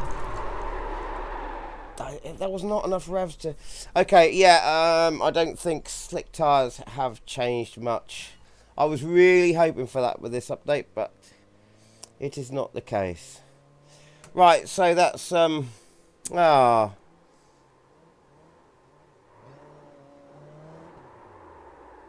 that's just a bit ridiculous. Right.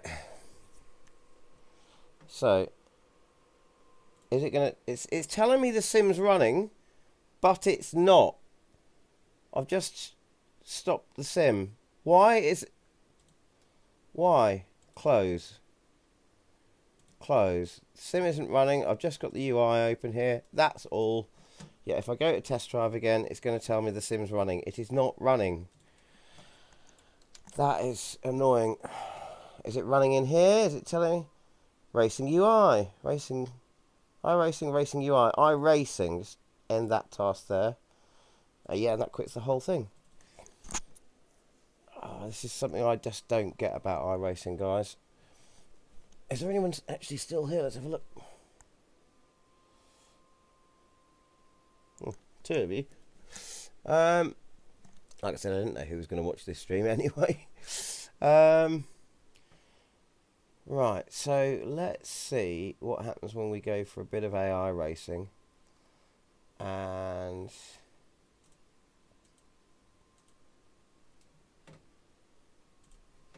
AI single player.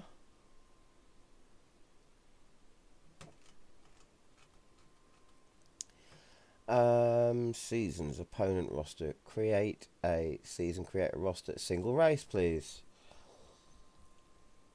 No, go away. I think I'll go for a race. Just a race.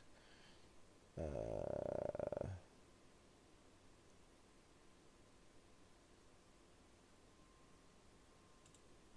give it a 30-minute race.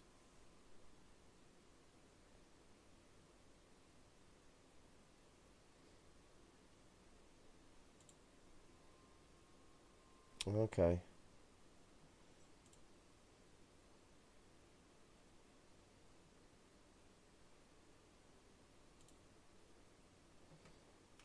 I would like the Toyota, please. Okay. Track. Add track.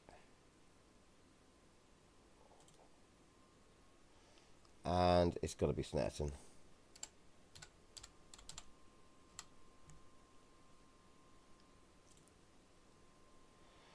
Track options. Rolling starts, no thank you. Standing start.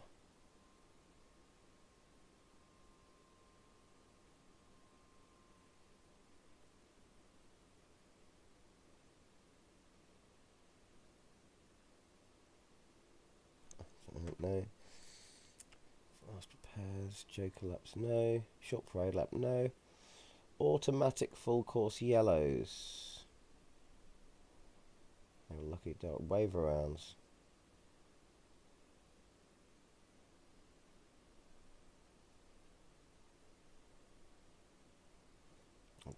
Nope.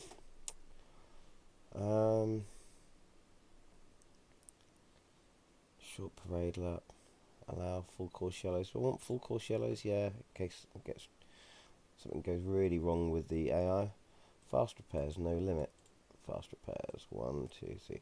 Don't know much about fast repairs at the moment, so I don't know. Right, okay, that's sorted. Time of day. Yeah, 12 o'clock is fine. Weather.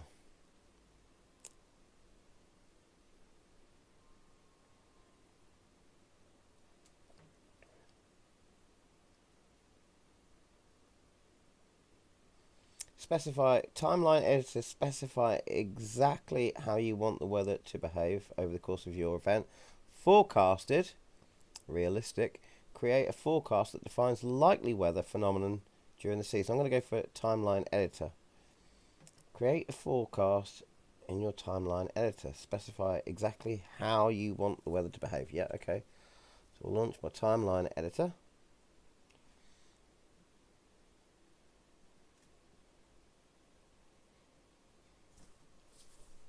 Auto, what's this auto? Wind direction auto. Click to add conditions. So I think maybe if we start off with heavy rain,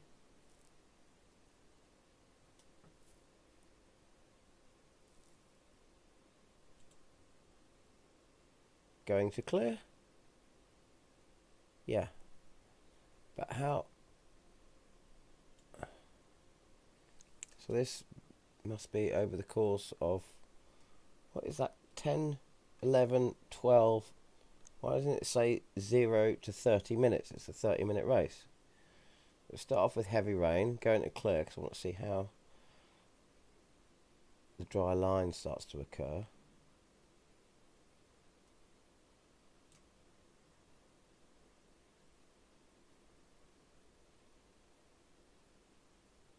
Temperature auto. Cool, moderate, warm.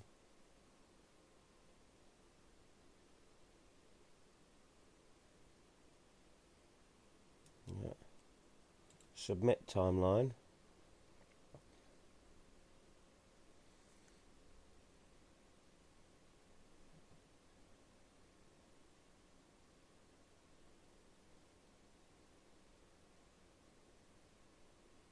But what about the state of the track?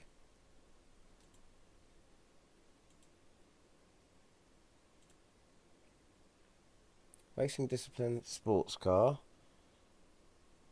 Enforced tyres requires the use of 2 tyre compounds in the race. Failure to change tyres under this rule will give a time penalty. No, because I want to see if the AI decide to do it themselves or not.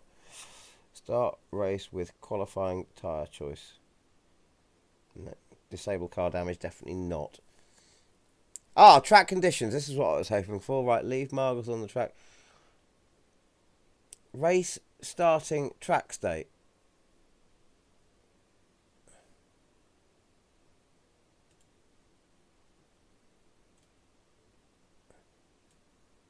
Indicates a selected level of usage of the track. Okay, let's go for 50%. Why am I not getting the option to...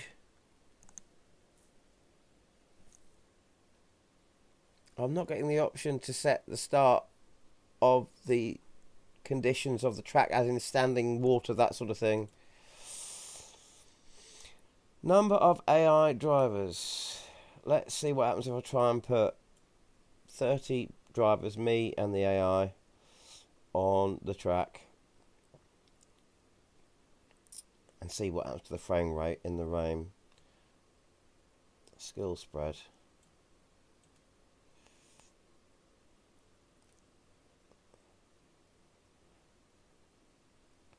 Right, so we'll have the slowest to the pros. Okay.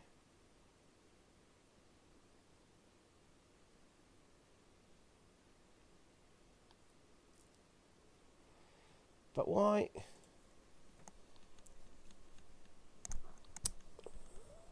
Doesn't let me sort of say.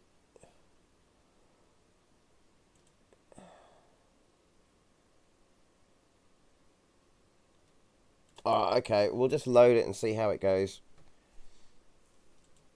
What I was hoping was I'd be able to set the level of wetness of the track before we start racing, because we may start out with it raining, but the track might be dry and it might be. I don't know how it all works, so this is exactly why I'm doing the stream, to figure stuff out.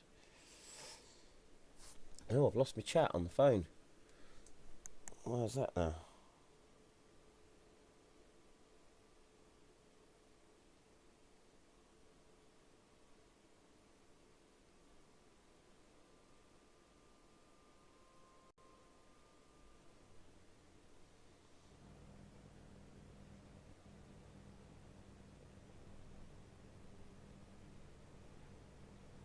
We haven't got chat available anymore.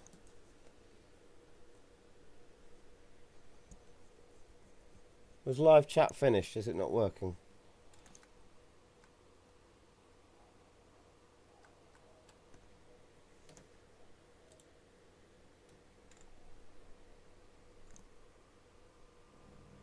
Oh, it's still working. Why isn't it working on the phone? Right, garage. Let's go for. Has it remembered what I've already set up?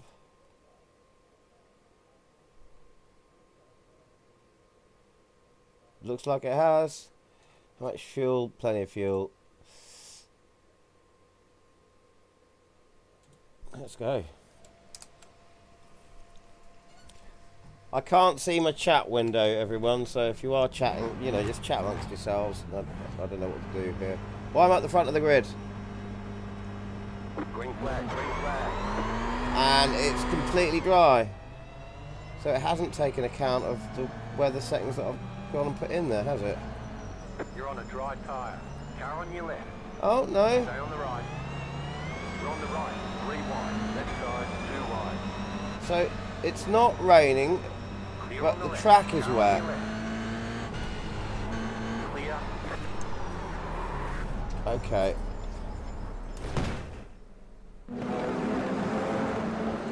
It doesn't look that wet.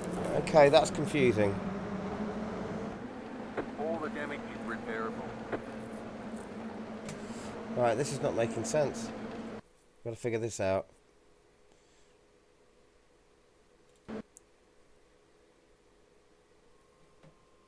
Yeah, why doesn't it come back to the UI? And why is it still saying sim running? The sim is not running. Sim running. Sim running. Information. But the sim is not running.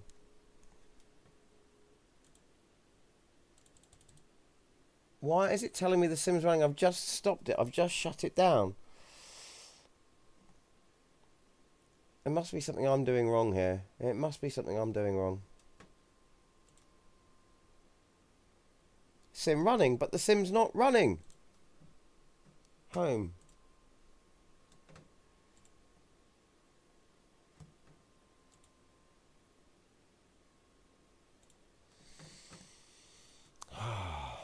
Test drive. No, it's still saying the sim's running, but it's not. This is incredibly confusing. This is where I need people who know much about iRacing to tell me what I'm doing wrong, or tell me it's just an idiosyncrasy or something of iRacing. I don't know. But restart the entire thing every time I want to do a new session.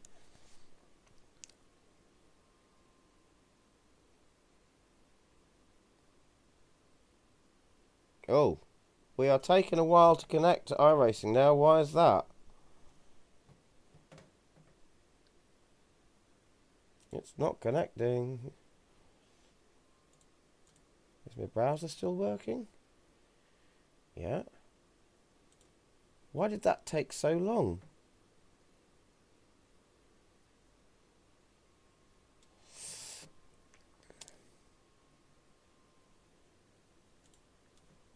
So, single player, single race. Half of my images haven't come up.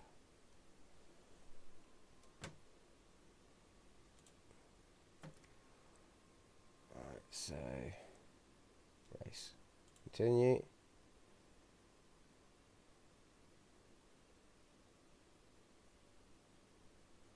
View the timeline for weather. Right, okay.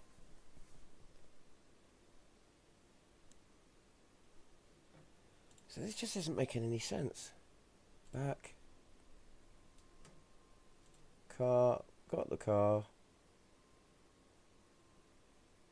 Track. Track options.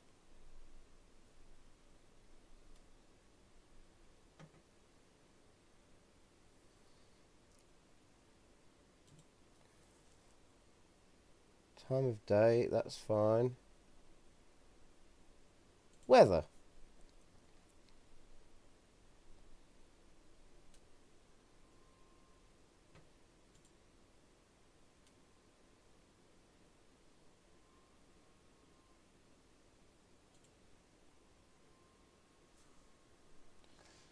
So, oh, is this the race?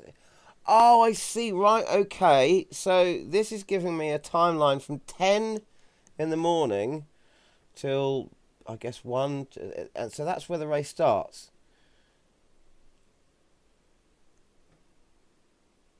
At 12. So that's why it's obviously starting out clear. But then the track was soaking. Ah, right. So that's the weather beforehand. So that it would have been clear weather here, but the track's still drying out from here. Okay, right. I want that to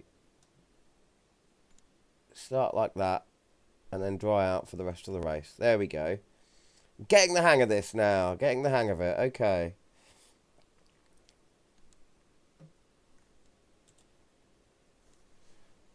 Okay, cool. Right. That makes sense. So what about...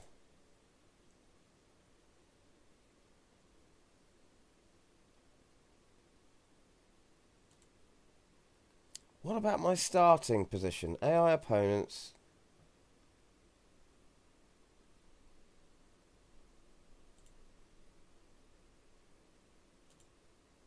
Yeah, number of AI drivers, cool. Starting position, alright, I want to be last. There we go. Right. Everything should work absolutely perfectly now. Apart from the fact that it's me and it'll probably all go horribly wrong again. But no, I do think actually what I've done is going to work. So we should get to the track. It should be raining. So the track will be wet. So you can set the wetness of the track determine on the weather that came before it. That's quite clever. Okay. And I'm going to get to drive Snetterton in iRacing for the first time. So, yeah, brilliant. It is raining. Superb. So, let's go to the garage. I want my wet tyres. I've just realised I've got no idea how you do a pit stop in this. Let's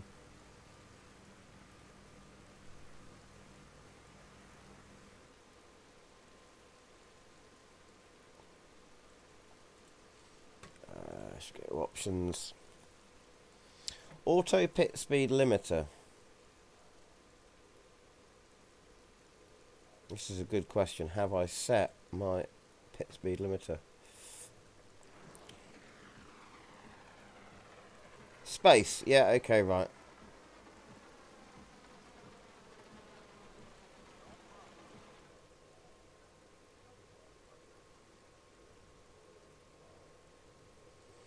Headlight flash. Is there not cycle through headlights?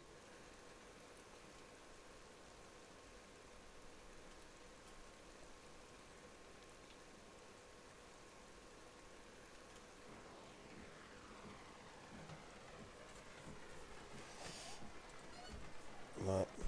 This is going to be an experiment.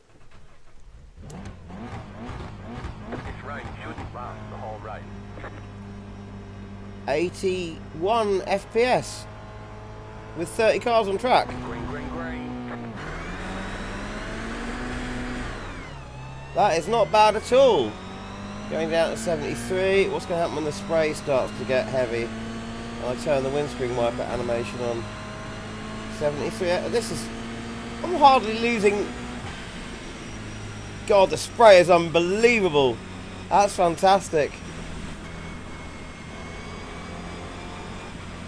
Whoa. Car on your left. Still there. Still there. You're on the right. 3 Oh, they're really slow. They're really slow. Keep to the right. Well, let's try and get through.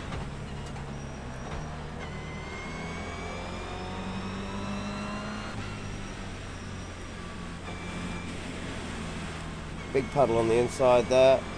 I can't believe the this rain is practically having no impact on my FPS at all. This is the same amount of FPS that I usually get with 30 cars on a dry track. Look at that AI shoot up the outside there. Still there, hold your line. Keep to the left.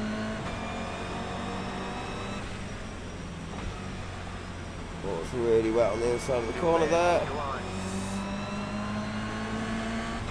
Still there, hold your line. Braking early. Can I go around the outside? Clear. Left side. Clear. Oh.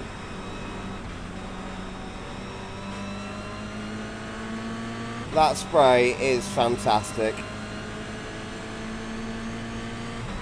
That is blinding. I can just see the silhouette of that car, mainly the backlight. That is, you know, what you see on TV when racing drivers are following other cars this close. That is really well done. Car on your left. Oh, go understeer! Don't hit the car! Keep to the right. That was close. Right, the bomb hole. Yeah, the bomb hole's got a massive puddle in it, as it should do, because that is where the water pools on this track.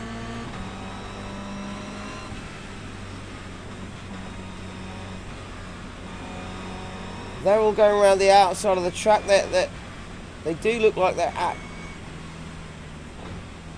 They are avoiding the inside. They are. The AI are truly going for the wet line.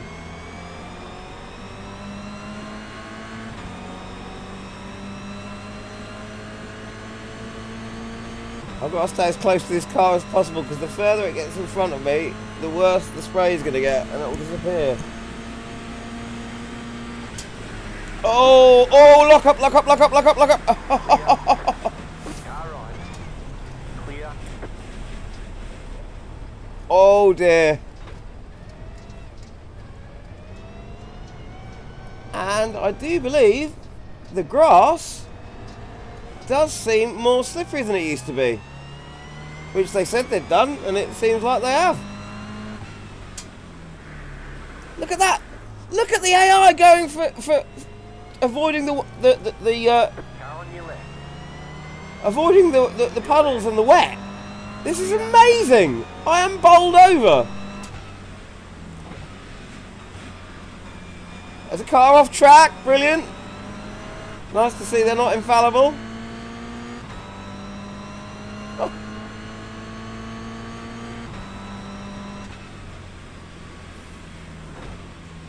Oh, this is really going to make me want to properly get into iRacing, I think.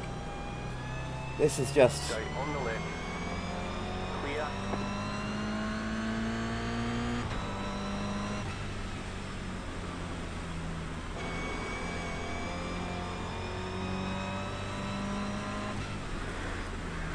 Oh, I've done it again.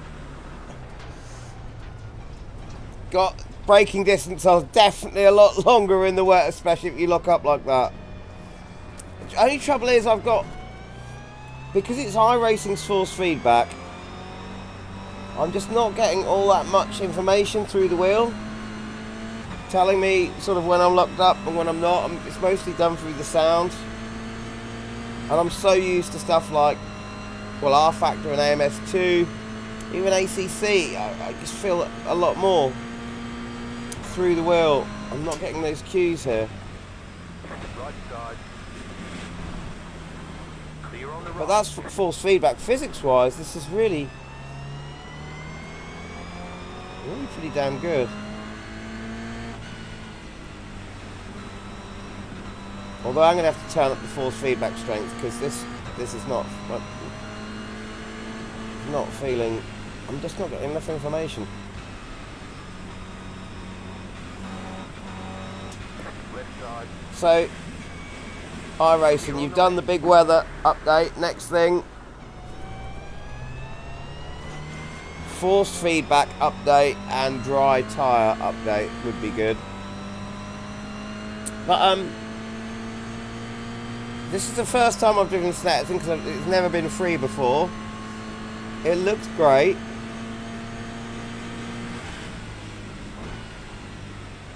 And is that bit there? Yeah, there's got the right bit.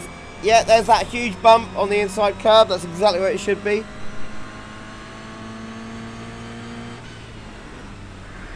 I've even got the tree that looks like a man pointing his arms up. And I'm getting too busy looking at the scenery and not concentrating on the racing. Oh! And I nearly got bogged down in the grass there. So that bit in the patch notes about, you know, if you spin your wheels too much in the grass, you'll get bogged down. That's working. That grass is really acting like wet grass. And I can feel that puddle on the inside just pulling the car. This is something else. I just wish I could feel more through the wheel. I'm going to have a proper fiddle around with the force feedback settings. I'm sure, iRacing's got more detail than this. I'm hardly feeling the rumble. Well, you can feel the puddles, I can feel the curves, but it's so subtle, it's unbelievable. You know, if that was in my car, which has got power steering, I'd probably be feeling that.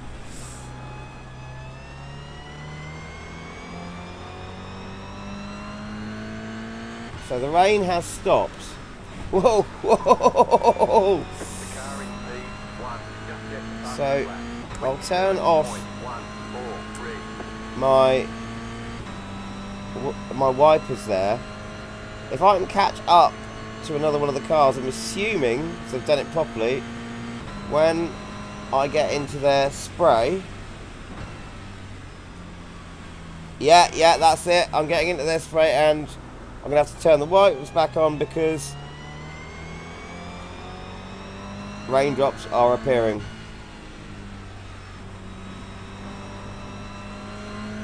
Probably going to get worse as I get into their spray. Yes, they are. That's really well done.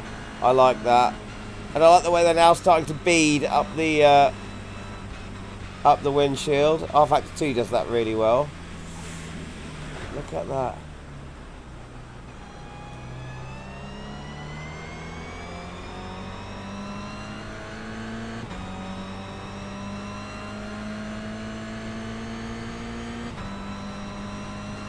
Could do with a few more raindrops on the windshield, I guess. I can't cycle through speeds either, there's only one speed. Whoa, slow down, slow down.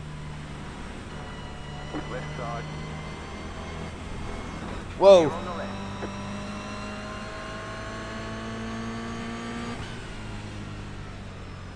Now they're going to go right round the outside. Might as well follow suit. Oh, they've got a very, very slow exit out of there. Car on your left. Still there, hold your line.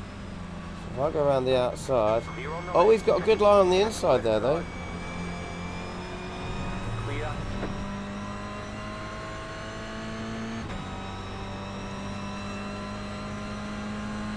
If anyone's talking in the chat at the moment, I can't see the chat.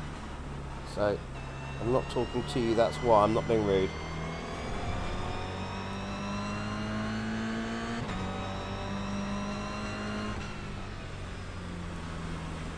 Car right. Still there, hold your line. Nice dry bit on the outside there. Clear.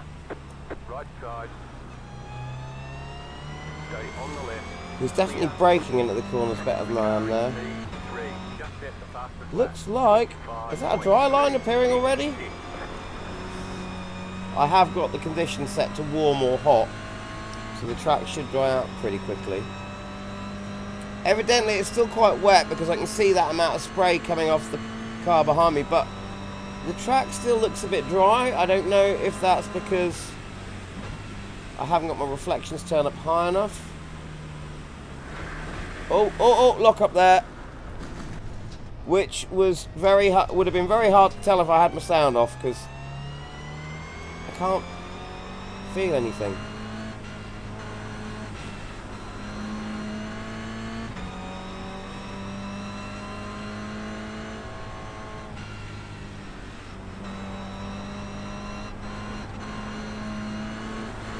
Oh, the change of grip from that dry area on the outside coming into the wet. It is quite something. Slippery on the curb.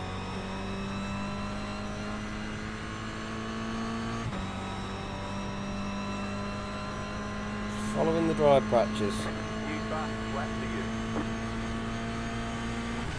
I can see coming up here where it's wet and dry. On the straight coming out of Williams corner, it was harder to tell. Looks dry here. What happens if I try going around the inside? It's still quite wet. It's usable.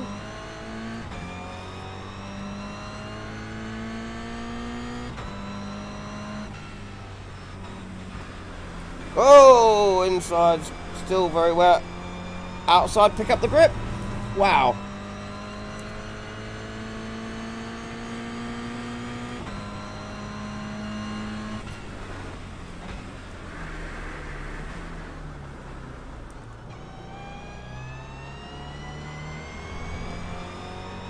Getting into some traffic now. There's a yellow flag. Is that an orange car? Did I see an orange car having a problem up ahead?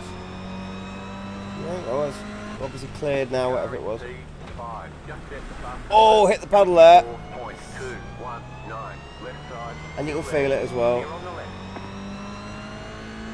I just would like more through the steering wheel.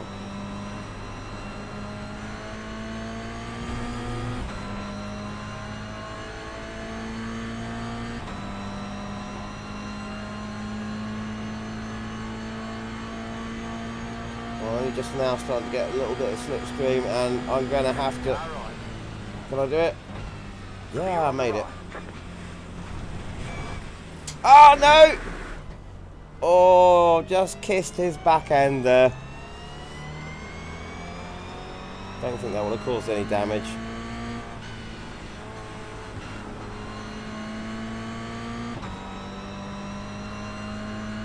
Interested to see how the track dries out.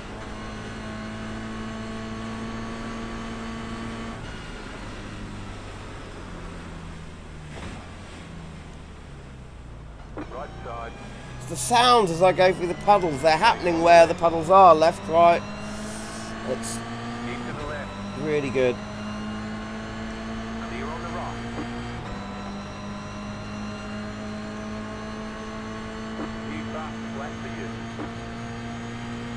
Whoa, whoa, whoa, whoa, whoa, whoa, whoa.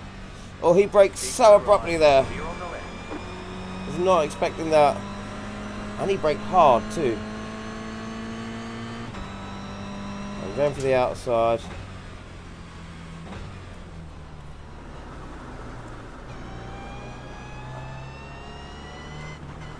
And you really can feel extra grip under acceleration coming out of there.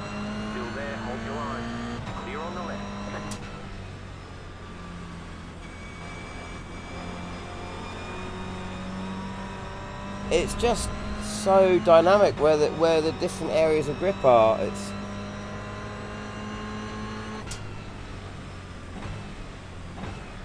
left side. I mean, it's not unlike our Factor 2's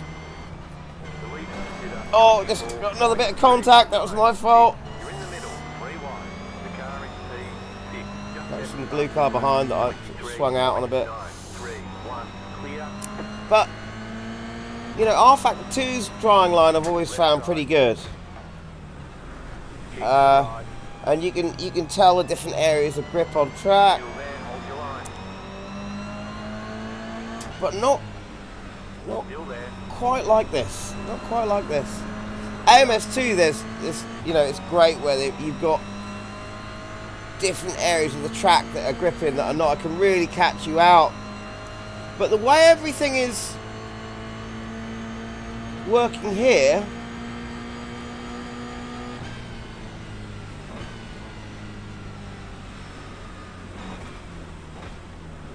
what I can see correlates to what I can feel.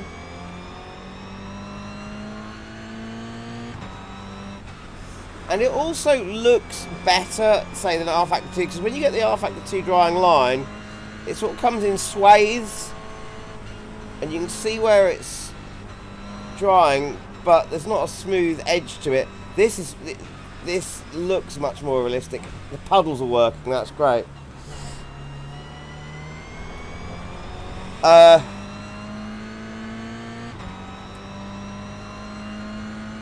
How to compare it to ACC? Away from the car behind. The gap is 3.3 seconds. That was your fastest lap of the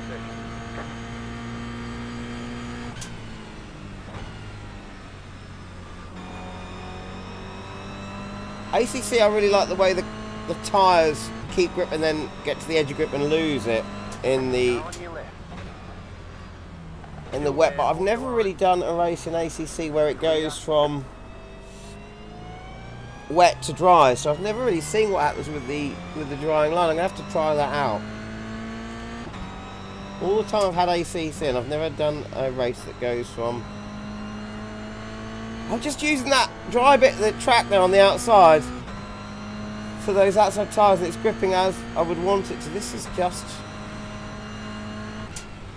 The car in P1 just set the fastest lap.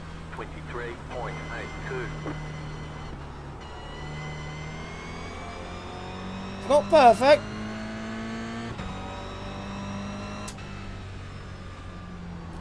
But I can really see where the dry areas are. I can really see them. So, right, I'm now following the drying line. And obviously it's where the cars are driven. And you can see, look, how the cars are driven around this wet line, because the apex there wasn't dried out. I wonder how. I'm not keeping up with the AI now, so I'm not going to see how if they'll change to a sort of a dry line now.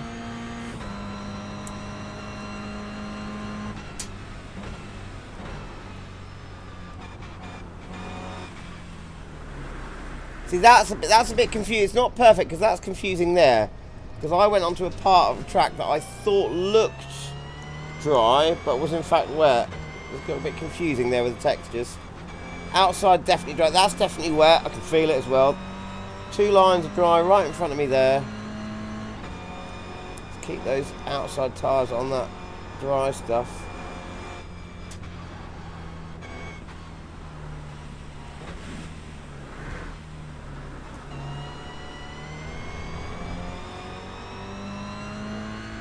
Turn the wipers off. So there's a dry line here as well. Oh, we've just scraped the wall as well as here. So we just follow this dry line. Looks like there's two lines going into that corner there. The car behind is closing on you. The gap is 1 second. So it's dry there. And now, oh, right. So the inside there seems like it's. Sometimes it's just hard to tell. Sometimes where the textures swap between just dark because they got rubber on them, or dark because they're wet. But you also got a reflection. One, just set the fastest lap. 23.798.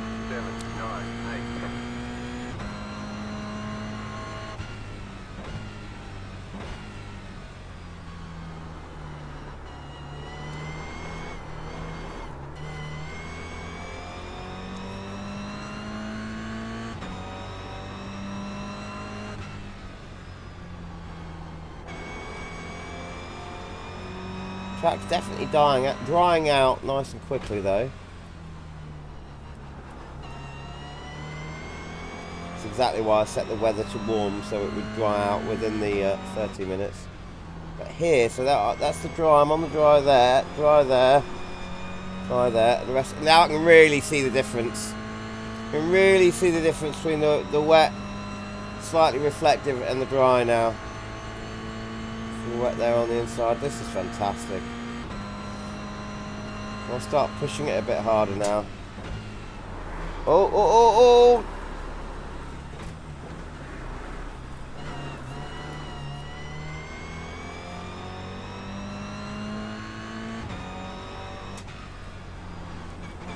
I'll have to do a race video with the trackside cameras as well, so you can really see. Once I've got a bit better with the AI, so you can really see what's going on with the, from my point of view, but also from trackside cameras, so you can see what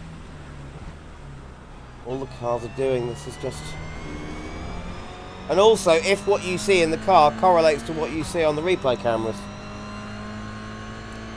I do love the fact that in iRacing the glass looks like glass, because you can see the odd reflection of your dashboard in it.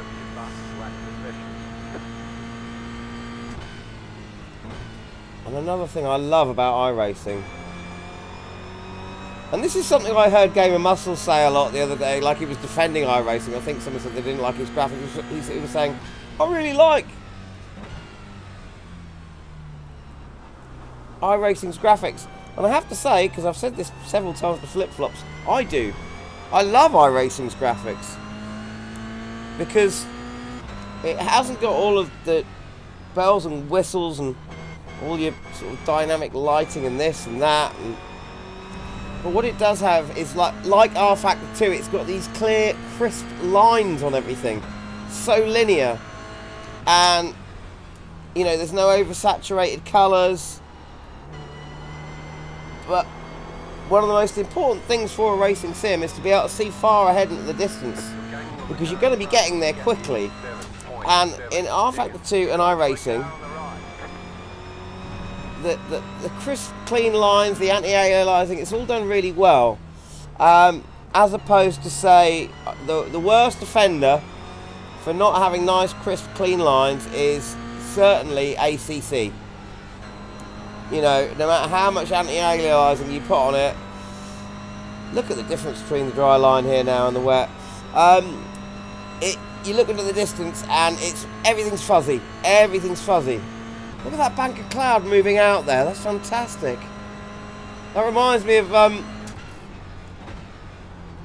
being at the coast at Hunstanton, which isn't too far away from this track, Hunstanton.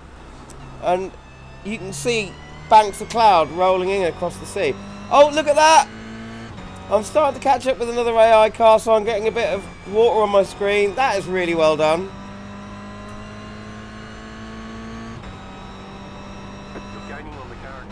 I certainly am.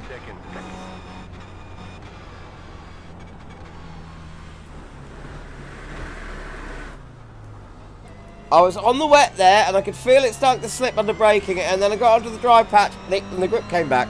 Brilliant!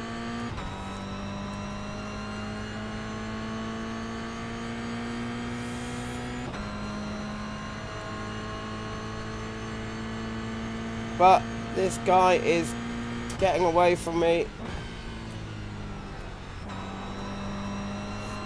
I'm going to have to figure out, I know most people use 2 screens or 2 PCs to stream, so they can see their chat in one screen and their game on the other, so you're broadcasting the full screen game. But I cannot, usually I just pin a window above a browser window in the top right hand corner, so I can see the chat. I'm gonna have to figure out how I can do that in iRacing, because if I press Alt Enter or Control Enter to get full screen, it negates the browser. I think there's a setting I can change in the graphics to change this from full screen to borderless, so I can have it running in a window but without any borders on it, but also have my chat box above, because that's why if anyone's talking in chat, I can't see you. I'll have to look after the race. Now what's going to happen to these raindrops? If I can get past this car... There we go. Stay on the right. I'm just loving that. The raindrops just gradually disappear. But they're still sliding up the screen. Still there, hold your line. This is interesting now.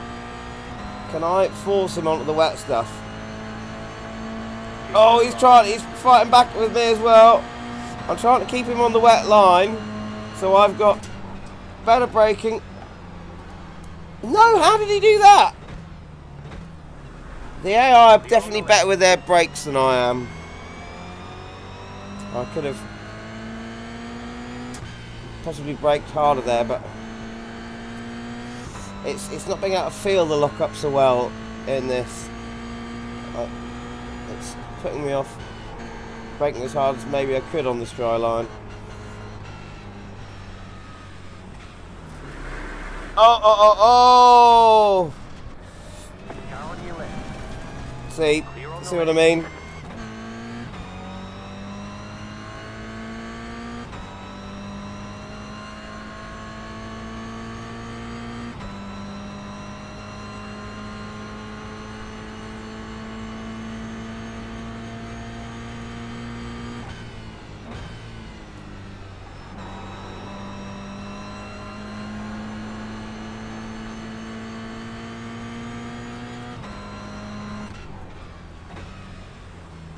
Car in P1. Just Yeah, I can brake a lot harder now. 2.9. Got a lot more brake travel available to me. P3. Just step the fastest lap. 22.715. Car on your left. Keep to the right. Clear. There's too much brake there. Okay. Car right. Still there. Clear on the right. Oh yeah, I've got so much more brake available to me now on the... I can be a little bit more less cautious with the brake on that drying line now, definitely.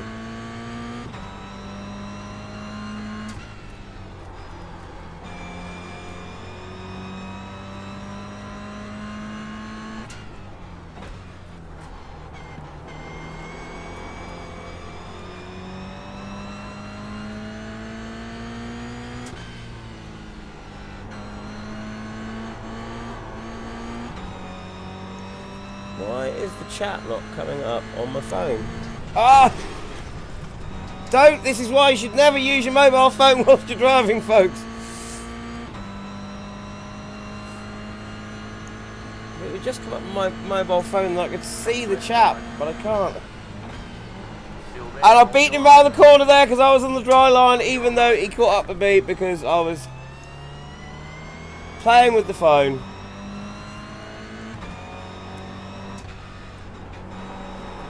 Oh, lovely little slide there.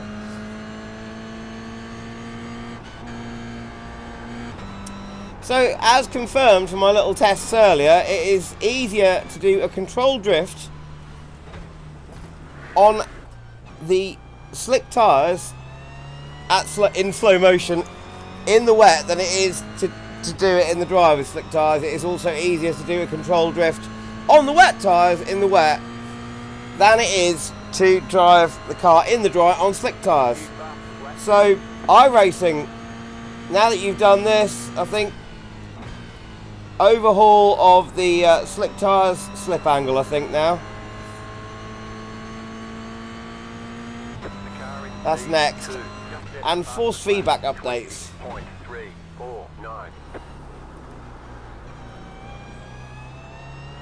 That would be great. And thank you very much for this giving away or making it freely available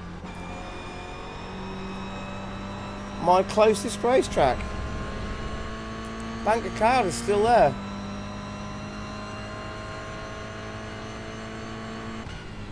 You're pulling away from the car behind. Oh, just inside wheel just ended up on the wet there, and I could just hear it, not feel it a little bit, but hear it lock up on the inside there. It's visually and audibly, it's so well everything matches up. It's just great.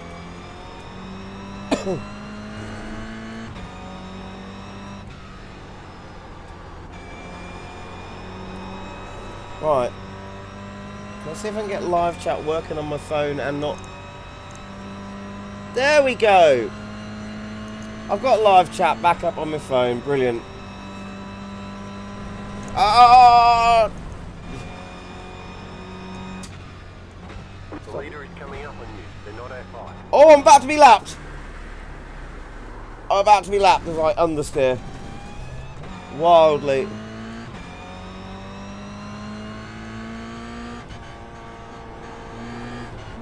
The AI in this sim are really bloody good.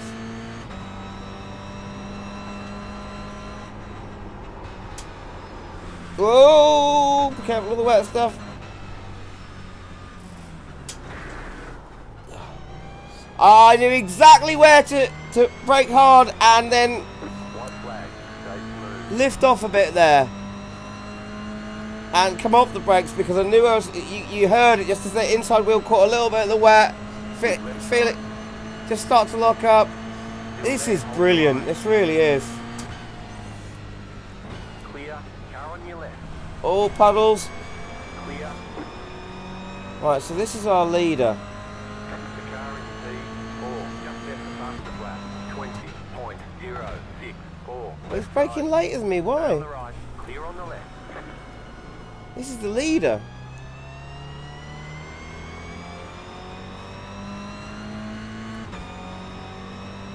Oh. We're under white flag.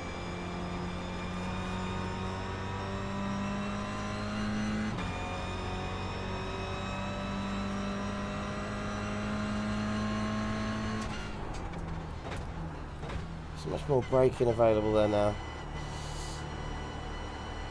Right, I wonder what happens if I'm gonna get on the main straight. I'm gonna hit the brakes on the dry and gradually, as I'm still on the brakes, move over to the wet surface just to see what happens.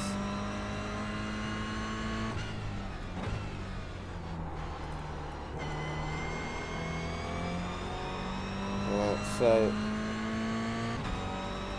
dry line.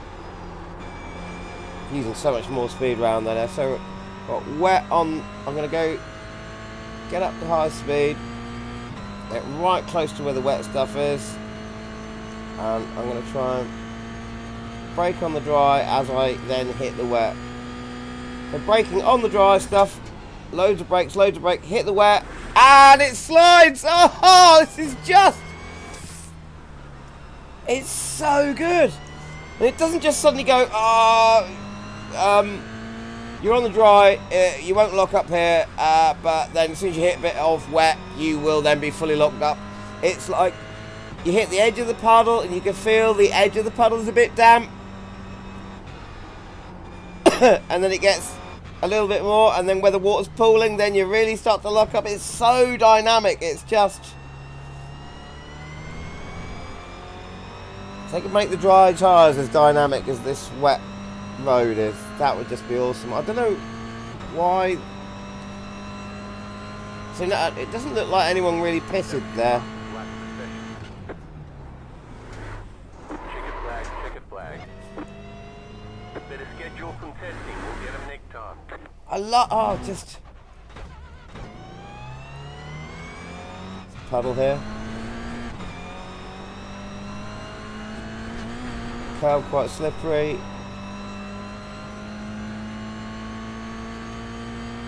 Braking, move to the inside, and complete lock up. Can we get stuck in the grass maybe?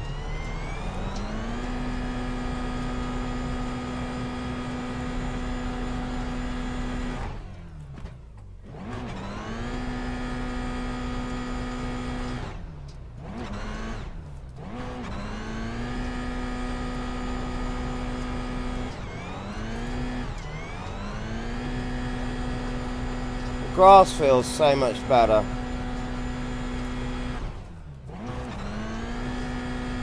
I can see why people, last year were cheating so easily using grass dipping, because The grass just did used to have way too much grip. It's much better now, much better.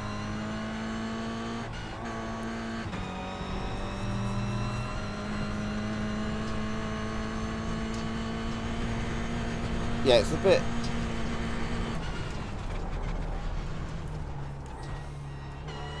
the grass feels much better. That was fantastic.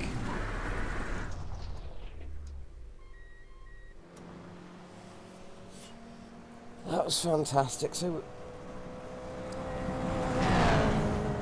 I love the fact that I can also see the very subtle amount of damage that I did whilst rear-ending another car. All scrapes out. I love the damage system in this. It's fantastic. This sim would be just about perfect if they could sort out the dry tyre slip angle and better force feedback. It would be just so good.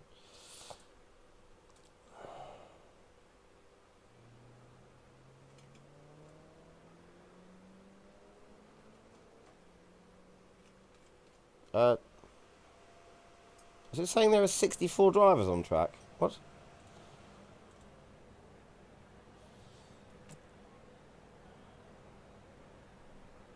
Oh, look at that.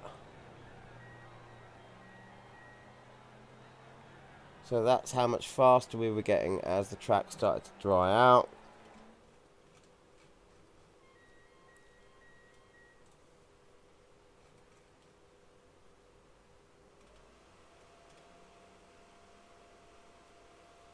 Oh, no, it's not saying 64 drivers, it's just driver numbers. So, we came in...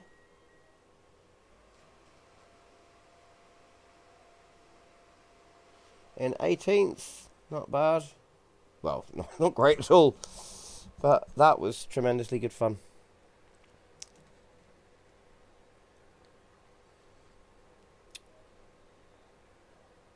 Really, really enjoyed that.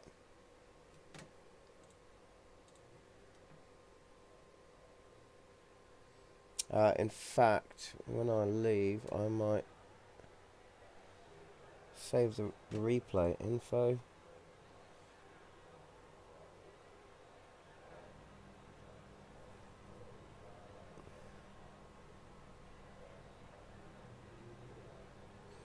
Instant count 11 times.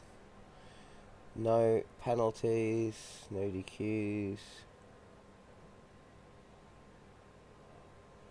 Tells me all about how the track is now.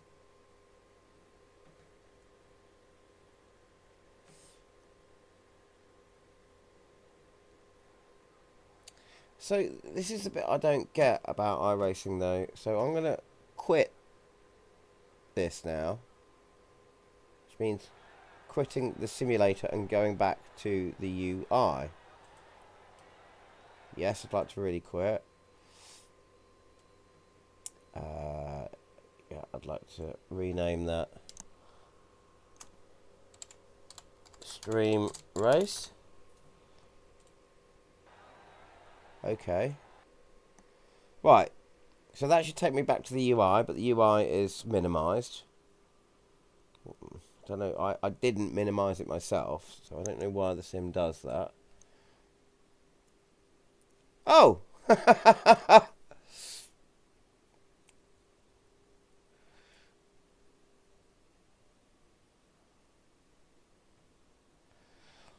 Top 5 running order was... Right, that's brilliant. Love that. View results.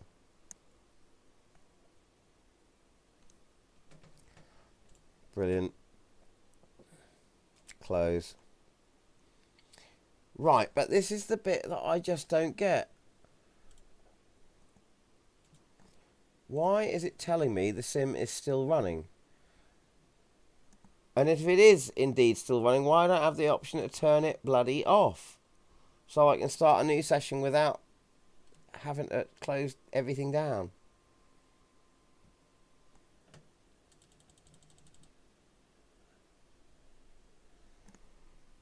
I have a lot to learn about iRacing. But that was absolutely fantastic. Let's see. It's now 7:30. So we've been going for 3 hours. I think that's where I'm going to leave it, because there's a lot of stuff that I need to do research on and really learn about, like how to stop this whole sim running thing for a start. Those are little things, but yeah, the rain in this is